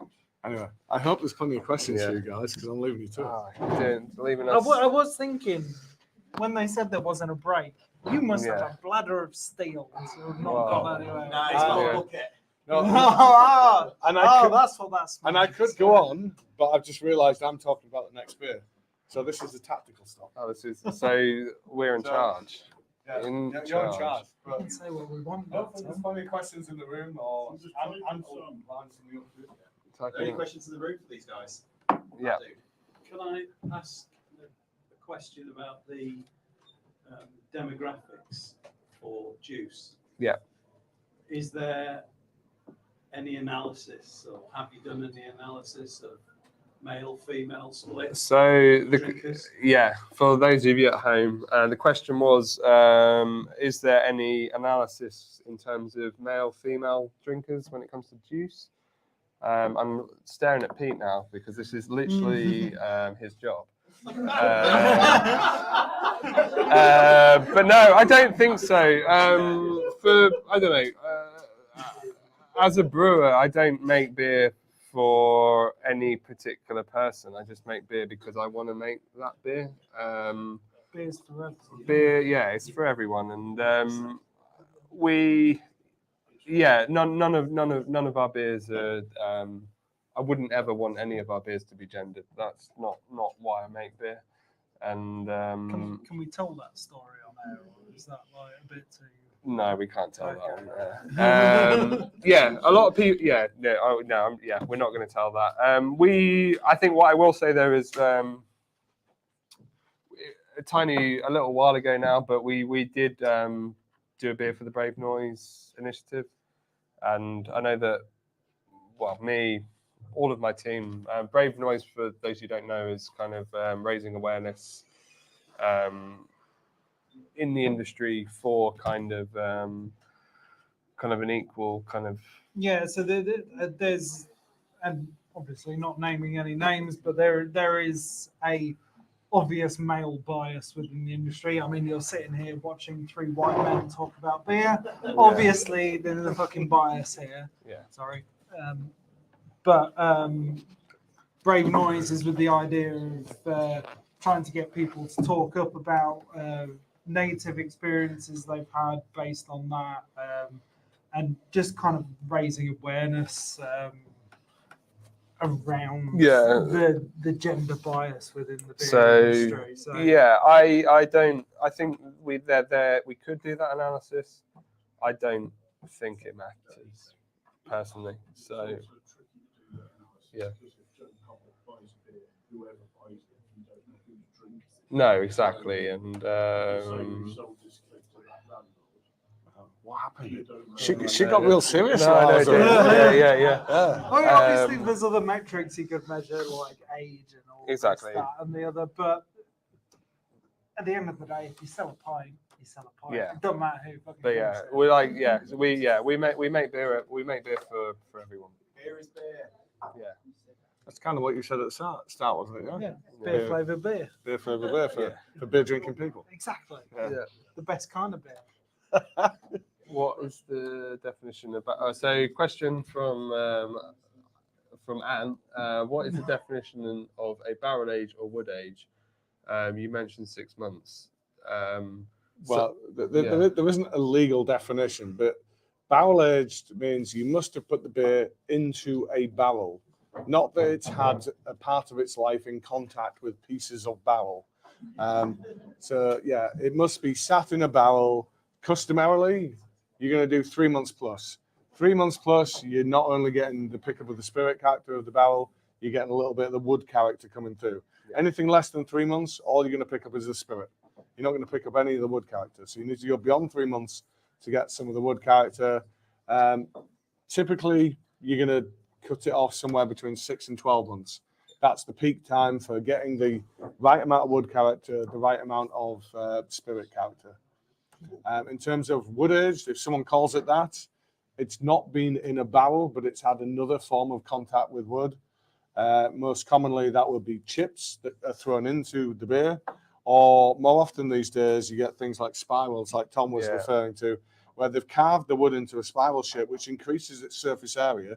So more of the wood is in contact with the beers. So then you get a faster kind of pickup of the wood flavor or the aging effect. Yeah, exactly. And like going kind of one step back, like obviously the reason good whiskey is brown is because it's been in contact with the kind of charred wood of a barrel type thing. Completely clear spirit until it gets in contact with the wood. Yeah. So but no. Yeah, good question. Yeah, good question. Yeah, but so, I would actually quite like to do the kind of contact with wood thing, because barrel aging is a labour of love type thing, and I think it'd be interesting to see what results we can get from a kind of infusion with the chips. We have done it once before, and I thought it worked really well with Release the Kranaken, which was a little while ago now, but that was a collab with Fine Ales. Yeah. And that was a belter of a beer. So it was. I've done it on like a homebrewing scale before, and it's worked reasonably well. One of the best beers I ever did on a homebrew scale was an Imperial Porter. Yeah. And then I did actually get some wood staves, which I chopped up, and then soaked them in bourbon. Oh gosh. And then I put that into the beer. I have no idea how strong that beer was, except it was definitely very strong. Yeah. One of them that gets you there. Yes, one of them ones. Can I do my obligatory? Well, if you go to it's going to be a spoiler, but all of our barrels are at Hanley Tap. If you've got an interest in that kind of thing, you can go see them. And with that segue, Tom. I know. My time is done. Oh, my time is done as well. Is so, it? Yeah. Oh, yeah. Okay. Yeah. Thank you for. Right, so before they depart, at least in the room, can we have a round of applause for Pete and Tom? I'm not Pete. Sorry. Jack. Sorry. Terrible. Because Pete's coming on camera, right? For Jack and Tom. I apologise, Jack. You see why I did that, though? That's because coming on camera, we have Pete returning, we have Daisy on now. Yeah. Sorry, Jack. Right. See you later. Mike, can we do a mic drop? Please do not do a mic drop. Right, so they're coming on camera now. So we are now going to be moving on to beer number 4, which is salted caramel Tonkoko, as shown on your screen. So this is almost the top end of the Tonkoko series. We once did a beer called Final Chapter, which came in at 15%, which wasn't officially part of the Tonkoko series, but kind of was. And then what strength was? No, Cherry Tonkoko was like. It's after Final Chapter. Is this the top end? Yeah. So this is the biggest one we've done officially in this series. So it's basically our flagship stout, which is a milk stout made with lactose, into which we've infused coconuts, tonka beans, cacao, and vanilla. The very first beer in this series was conceived September, 2016 for York's Camera Beer Festival, brewed with the team from York Camera. Went on to win Beer of the Festival at that festival. And ever since, it spawned a series of beers. And I think we're probably into double figures in terms of the iterations that it has created. For many people, the best is what we're about to drink now, which is the salted caramel Tonkoko. And the reason Pete's come back on camera is for no other reason than this is one of his favourite beers and he just wants to be here to drink it. So I mean, that's like a pretty good reason to me. So yeah, why don't we expand on that a little bit, Pete? Yeah. Why is this beer so good for you? So I've been working at Brew for just over a year now, but I've been a big fan of Brew like for many years, like before working, and like genuinely, like I don't know how many people watching have like a favorite beer memory, but for me, like I have so many vivid memories of drinking this beer, or I don't know if it was maybe the first time you guys brought it out, or maybe the second time, but yeah, drinking it in Head of Steam in Hull, like around Christmas time. And I don't know if it was because like it was like kind of festive, maybe I was there with my family, or maybe just because it's a flipping amazing beer. But yeah, I've just got so many fond like memories of this beer. So you could probably imagine how happy my little face was when I found out that we were going to be rebrewing this again this year. So yeah, it's a really interesting like topic conversation, like, you know, the memories that you have with beer, because I must admit, like at first when I found out that we were going to be rebrewing this, I was so happy. But then I also had like a bit of like fear, because it's like, do you sometimes like worry about, you know, you associate a memory like so well, you think, oh, this is going to be amazing. You get your expectations up. But then you're at the same time thinking, oh, what if it doesn't meet the expectations I had previously? You mean like watching Guns N' Roses at Glastonbury? Yeah, a little bit like that, yeah. What if the sound's going to be shit? What if this is going to be shit? I don't know. It's not, by the way. Yeah, no. Yeah. You're right, Slash was amazing. Yeah. But I get your fear. Yeah. Because it can either be Axl, if we can call it that, Yeah. or it could be Elton. Because Elton was incredible. That's it. I mean, admittedly, he had the good grace and the smarts to reconfigure the songs to suit his new vocal range. Yeah, maybe he needs to, anyway. I think we've done that to death. So. But then again, this isn't my first time trying this beer. Myself and Wayne were at Rooster's Sort of Buds Festival last weekend, and we were pouring this beer at the festival. The first time I was trying it, and yeah, this is exactly as I remember it. And I think what was really nice as well is all like, you know, the memories I had about drinking this for the first time. You know, I had that memory of drinking this with my family. It was all lovely and festive. The memories I've got now is getting absolutely shit-faced with Wayne and my friends from other breweries in Harrogate. So there we go. Right. Say no more. New memories, guys. Say no more, say no more, as Eric Idle once said. Right. Brilliant. So it does take quite something for us to bring a beer back year after year. So this first came about, I think it was around July, August 2021. Yeah. So that was probably your first encounter. Came about the same time the year after, last year. And now we're near enough there again the year after. And we as a company have grown to have a policy of we do not release beers the year after that they've been released, with the exception of 2 beers. So we eventually did come to a realization that just because we've sold out of a beer doesn't mean the people that we've sold it to have sold out of it. So if we re-release it only 1 year after the last one, some of it's still out there. So then the appeal doesn't hold, it doesn't sell. With the exception, as I said, of 2 beers. There are 2 beers that we break that rule for. One is this, and the other one comes back next month. So yeah, one is salted caramel Tonkoko because you guys demand it so much. We bring it back within a year, and the other one is. I know the answer, but I want to see if people in the comments can Good- guess good it before point. we do. Yeah. What is the other one? What is the other beer? Let's hold that just for a couple. I want to see how many people in the comments can guess before we do. Good shout. Yeah. Good shout. Yeah. What is the other one where we cannot hold to our own rules and we have to bring it back within the year? You say I can think of another beer that we've done this year that we also did last year, which I think have we broken our rules again? I think we have, Right. and I think it might be the Star Wars beers. Oh, that's different. That might be different. Yeah, that's. Sorry. Yeah. I suppose you could say the same with the Christmas beers. If it has a period or a timing association like Star Wars or Christmas, Of course. discount them. It's the right. That's Vince is a smart There man. we go. Vince is straight in on the money. He knew Yeah, it. Kirsch Russell is of course I love that. the other one that we and do you know what, for me I'd do it every 6 months Yeah. because 100%. I just want it to be available all I the don't time. normally like a sour beer, but that one Yeah. is 10 out on of the 10. It's I do incredible. like it. Yeah. I really love it. Yeah. So I think we've kind of talked about this beer as much as we need to. I think most of you will be aware of what Tonkoko is. It's an elevated ABV. In terms of the caramel in here, we've used a flavoring. It's the clearest way to get that caramel character in here. And then the salt literally is just the same sort of salt you'll put on your fish and chips. We dissolve it into hot water to create a saline solution. And every year, it's a different amount. We do it to taste every year to the point where we're happy. It's because we forget to write it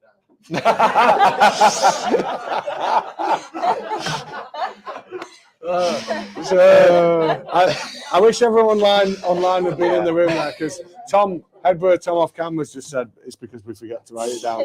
And there is a certain amount of truth with that. But every year we remember it's kind of around the 2 kilo mark in terms of salt. So we start a little lower and then we gradually build up. Of salt. A dash of 2 kilos of salt.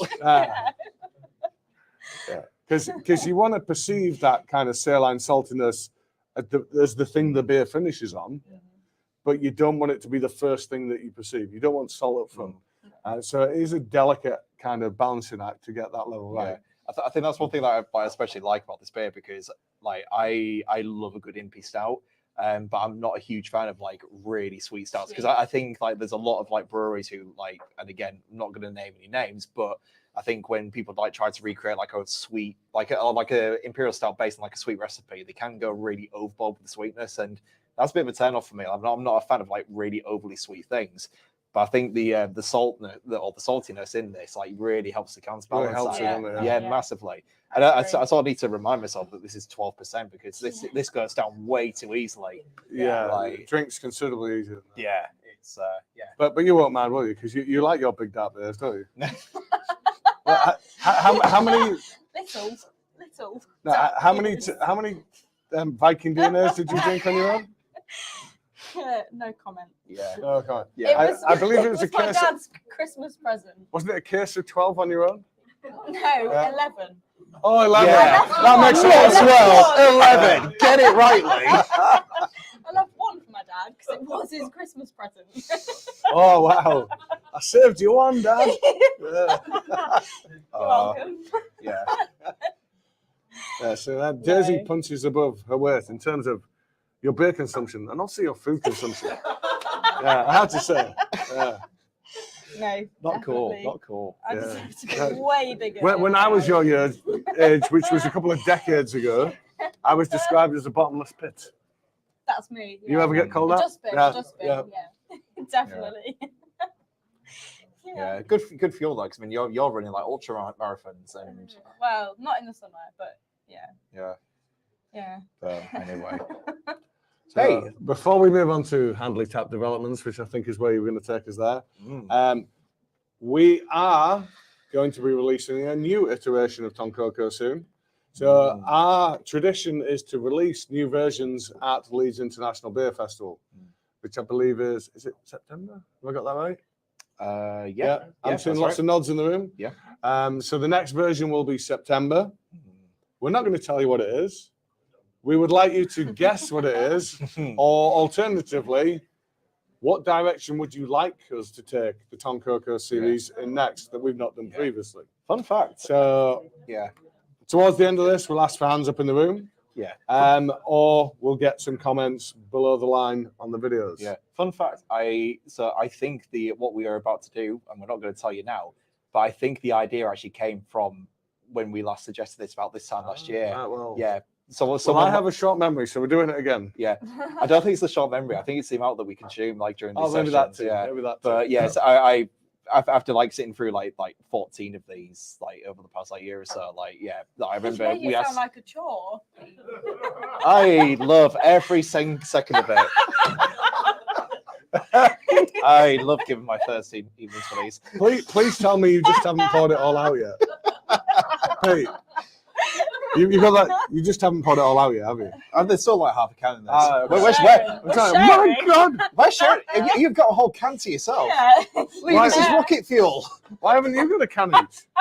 Because we didn't want a full can each. Oh, it's because we're sharing with Anne. Anne's stolen yours. That's why. But anyway, what we're about to do was suggested in the comments a while ago. So yeah, we love getting ideas from you guys. So please send them in the comments below.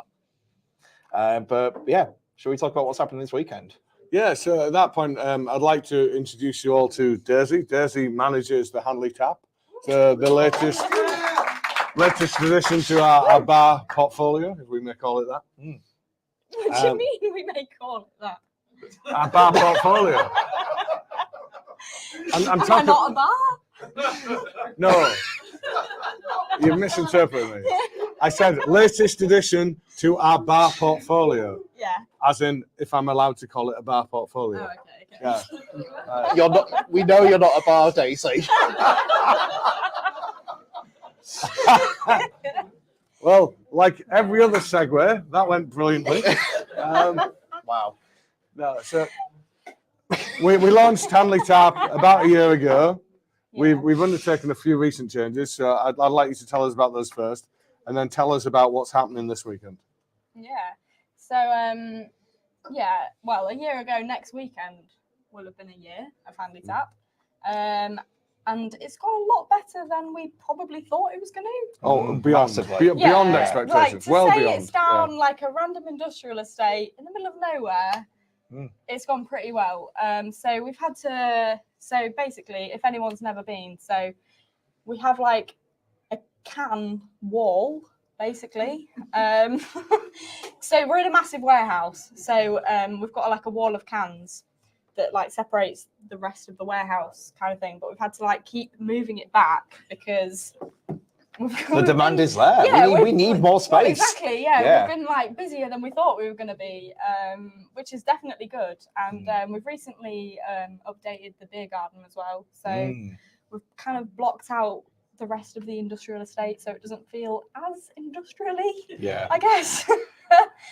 Which is definitely good. Yeah, it sounds like super cliche because it's almost become a bit of like a running joke in the craft beer industry. It's like, how to do a craft beer brewery 101. Down an industrial estate. Yeah, get those fold out wooden benches and stick them in a warehouse, and then you've got your bar. It's it's the epitome of that. But yeah, I've got such a soft spot for Hanley Tap, just because of one, because I literally walk out the marketing of what we call the pictures and numbers office, and we're in the bar on a Friday. Yeah, it's great. On a Friday night, so on a Friday night, everyone in the offices and the brewery we're all there. Finishes work, and they all come for a pint in the Hanley Tap, and they're like, "Great, we get a free pint after work." And it's like, Yeah, Now that's just really run it, great. yeah. Like, you guys enjoy that, but we'll be the ones to serve you. Yeah, that's it. No, but it is great. But Yeah. no, it is good. Tom, fun. It is what good fun. percentage of all of our guys would you say turn up to that? 100, Like 99? Yeah.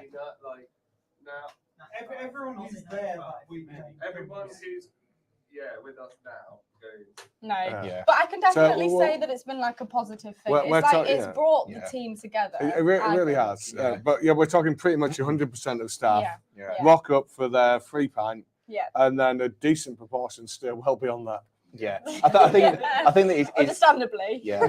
I think what's really nice is that, I mean, this was like way beyond my time here at Brew York, but I know that it was very similar to here at Warmgate. So, you know, the original brewery's down here on the ground floor, and then obviously the tap room is now down there, and it's become like the pinnacle hotspot for life for Brew York.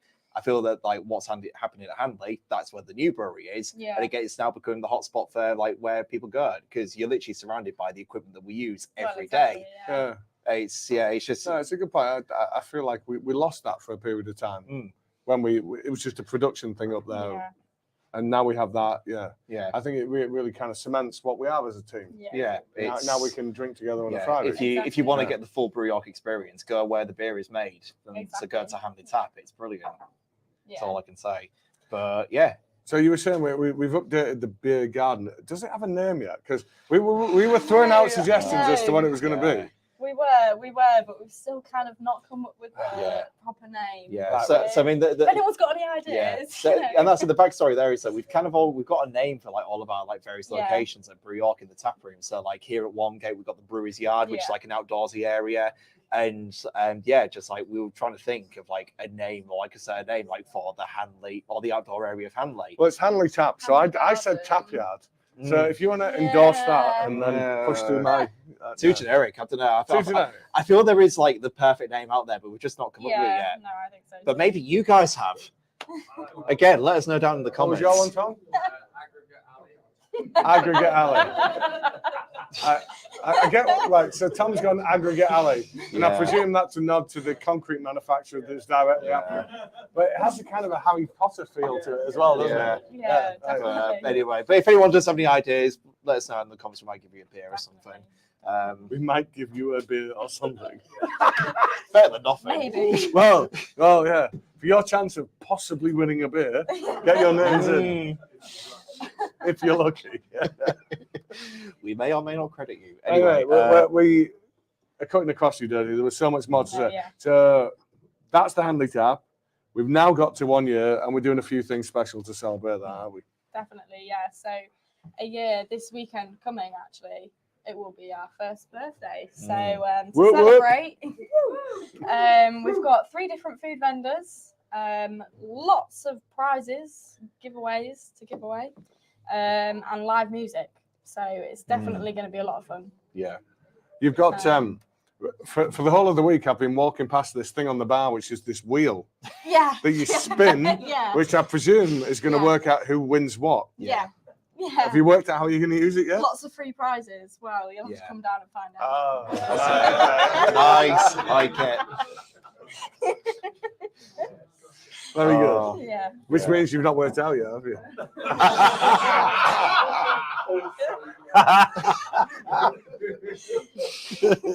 Well, you have less than 24 hours. That's the marketing So I hope team's that- job. You're the bar manager. Yeah. No, I was saying to Daisy before we started this that like because I've got such a soft spot like for Hanley Tap as a venue, like I'm generally more. Understandable. I don't know. But I'm generally more excited for like this weekend than I was probably for the birthday bash because like, I mean, people probably know by now like how like chaotic it was for us behind the scenes, like in getting things organized. This is I'm going to say up front, like this isn't a ticketed event. This is a lot more like low key than like what we did back in April. But it by far means that we're not still going to make hell of a party out of it. As I say, we've got some really cool acoustic No, acts like definitely. Solid. Like anyone who's in the warehouse today saw me assembling a massive stage, which it's going to be great. And that's the thing as well, because I mean we've said for like months and months now that we've wanted to like make a venue out of Hanley Tap, and this is going to be our like opening weekend like for live music entertainment. So Exactly. touch wood, if all things go well, We expect want more to things. definitely make a thing out Yeah. of live music. Absolutely. Yeah, that's the idea, isn't it? That we do it this weekend as a celebration. Yeah. But Yeah. but that sets the blueprint for what we could do with Exactly. Hanley. Absolutely. The reason for the pause there was the guy who was departing the room to go to the loo accidentally hit the light switch and threw us into darkness ever so briefly. Yeah. I thought someone hit the strobe light.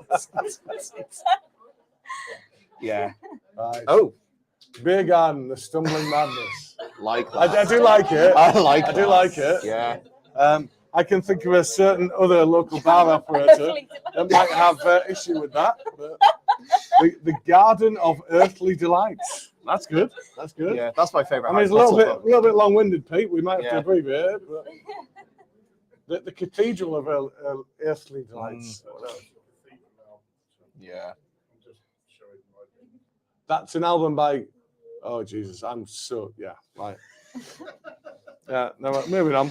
Anywho, Right. So keep your suggestions coming in. Yeah. Ideally ones that I understand. But Yeah. but yeah, check out Hanley Tap this weekend. It's awesome. It's going to be amazing. Like we're all going to be there. It's going to be a huge party. The live music is Friday and Saturday. Yeah, Friday and Saturday only. We 5 are till open. 5 till 10 on Friday and Saturday. No live music And on Sunday, but we are still open. 5 different artists each night. Yeah, that's we've got 10 amazing artists lined up. I'm not going to name all now. Just come check them out. They're all Because you fantastic. can't remember. Yeah, people Yeah. names. I know how it is. Yeah. You can't name one because you offend everyone else by not. I can name 3 of them because they're my best mates. But anyway, I can't pick but it is favourites. gonna be- It'll be fantastic. Like Definitely. absolutely. Beer garden in a Garda de Bruda from Emma Thomas. Beer Eden. I like that from Belinda Morley.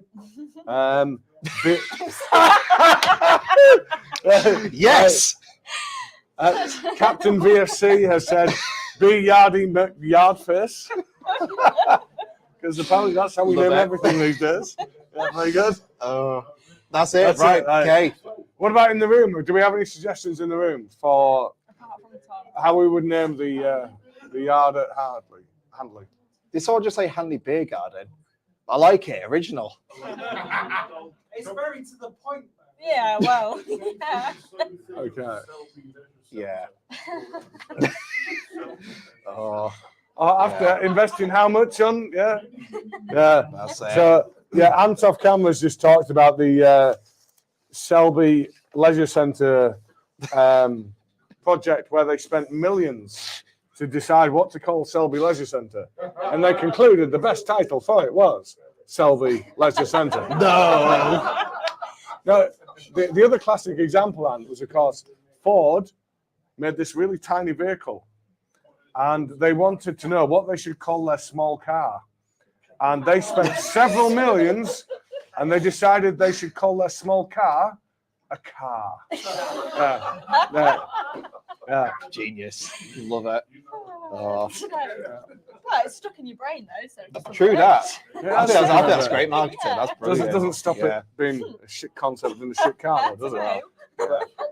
Yeah. Hey, No, that we're- sounds like a fun no. event we're doing this weekend. Are there any other events coming up? No, we're not going on to coming up yet. We've got a couple of things to close out first. So, can we finally get some suggestions on ideas for cocktails that we're going to convert into Oh, beers? yeah. What have we got? There was amaretto sour, there was the old fashioned. So, amaretto sour, we've got old fashioned, both very challenging. Thank you. Plus one on there, old fashioned. Pina colada.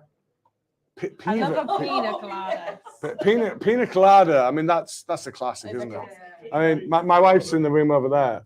We know we're on holiday when we first have a pina colada, Yeah, and that could be 5 same. a.m. or that could be 11 p.m. Same. Whatever time we arrive, we have a pina Absolutely. colada. Definitely. That means you're on holiday. And walks in the rain. Yeah. Pina colada. Any other cocktail suggestions? Right.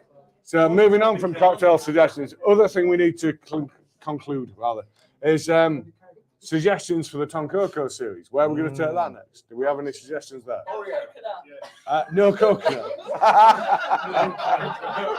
Yeah. So someone over there said Oreo, and I'm totally on board with that. Oreo. Yeah, that would be amazing. Yes. Yes. Oh my god. Coffee. That's that. 10 out of 10. Yeah. 10 Hold out that of 10. thought. Yeah. Absolutely. That would be a terrible idea. 10 out of 10. And then the other one was a chocolate like brownie sort of. So we've had Lotus / Biscoff, Chocolate brownie, chocolate brownie, Snickers, so kind of peanut butter type one. That would be And we've had Just Hold Back the Coconut. Yeah, actually. A really stupid one back in the room. When we did Big Toucan flavouring trials last year, fruit salad was really nice. A fruit salad, Tonkoko. Tonkoko? No. Jesus. Just ignore that. What's Just ignore that. Yeah. Tom, will you do me a favour and escort Tom to Jack to the toilet and wash his mouth out? And a new update, we now have a vacancy as part of the brewing team. Please send your applications through to info@brewyork.co.uk. Jack, do you want to politely leave? Yeah. Any words on the exit, Jack? We're going to form a union. But- Fruit salads on coca.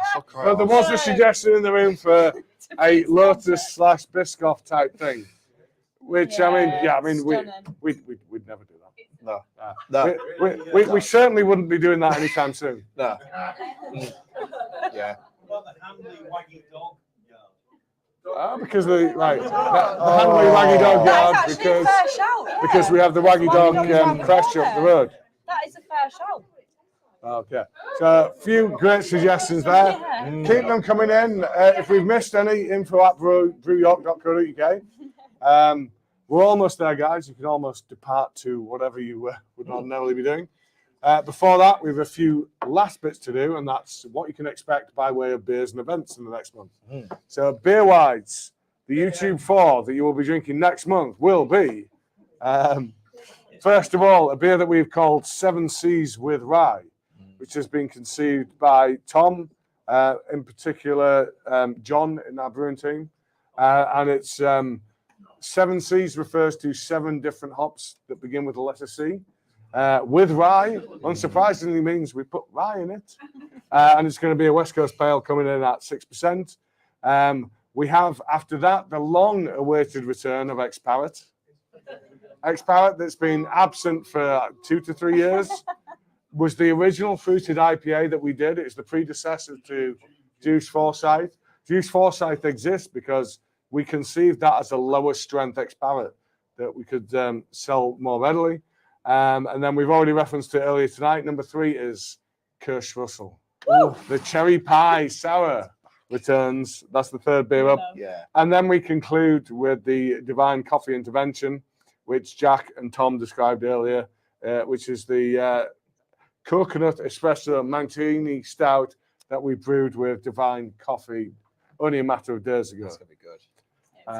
So that's where we are in terms of your beers for next month. We'll also be featuring the Pastoria collab and Hop Sessions. Our hop changing beer V2 will be in your box next month. And then beyond that, in terms of events. Yeah, so we are still like very much in peak summer event season. Whoops. So yeah, we've got, as per mentioned before, we've got an amazing birthday event happening this weekend at Hanley Tap. Woo. Woo. After that, we've got a little bit of a break.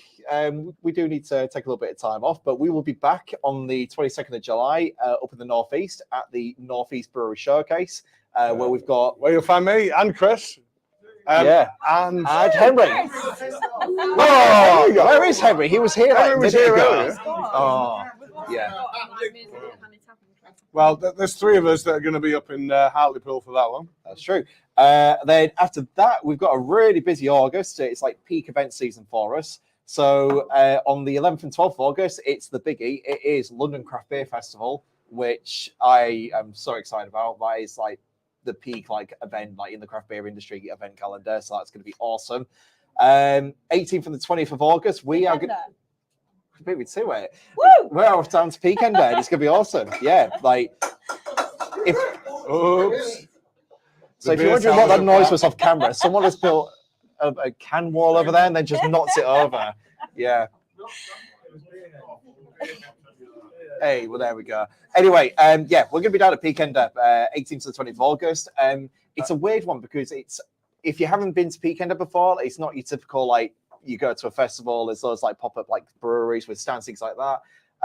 But it is such a great, like, festival. We went last year and it was absolutely fantastic. Yeah, like, there's only 2 festivals like it. There's that and Fine Fest. yes. Where it's basically a festival in the field run by the brewery itself.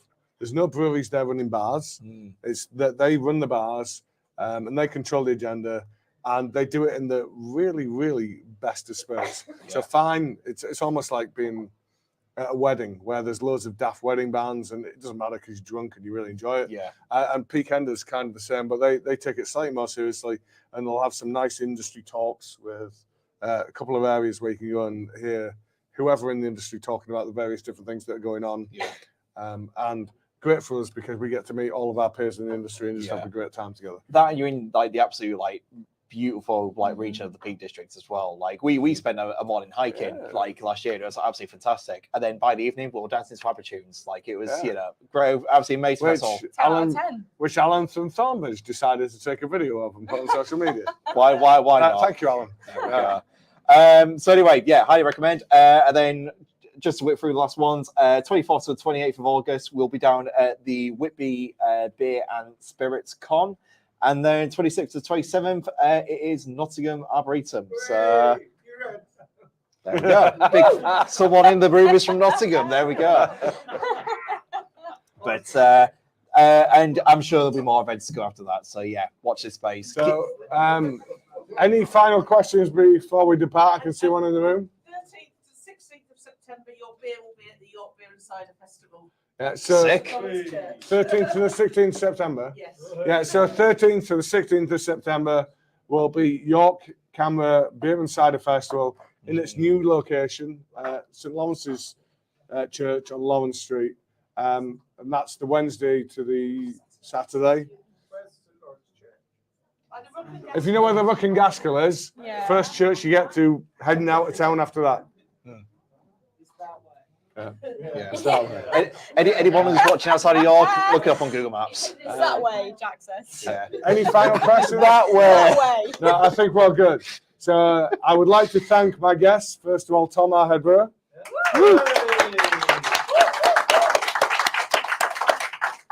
Jack, our brewer.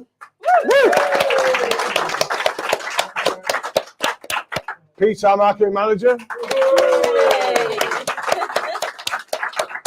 And Daisy, the manager of Hanley Tap. Who I hope you are all going to go and visit this weekend to celebrate the first birthday of Hanley Tap. One more shout out to the absolute legend of Ant, who's been looking after and moderating the chat this evening. And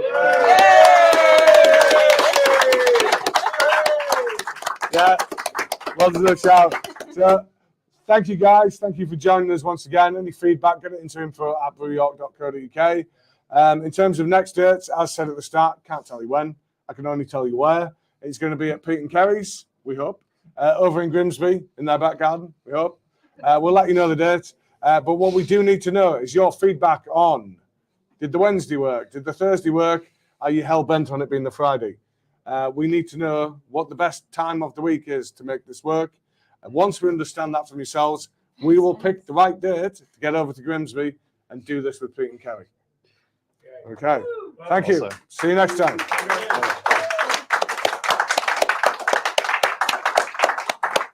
Thank you. That's yours. I can't believe you had to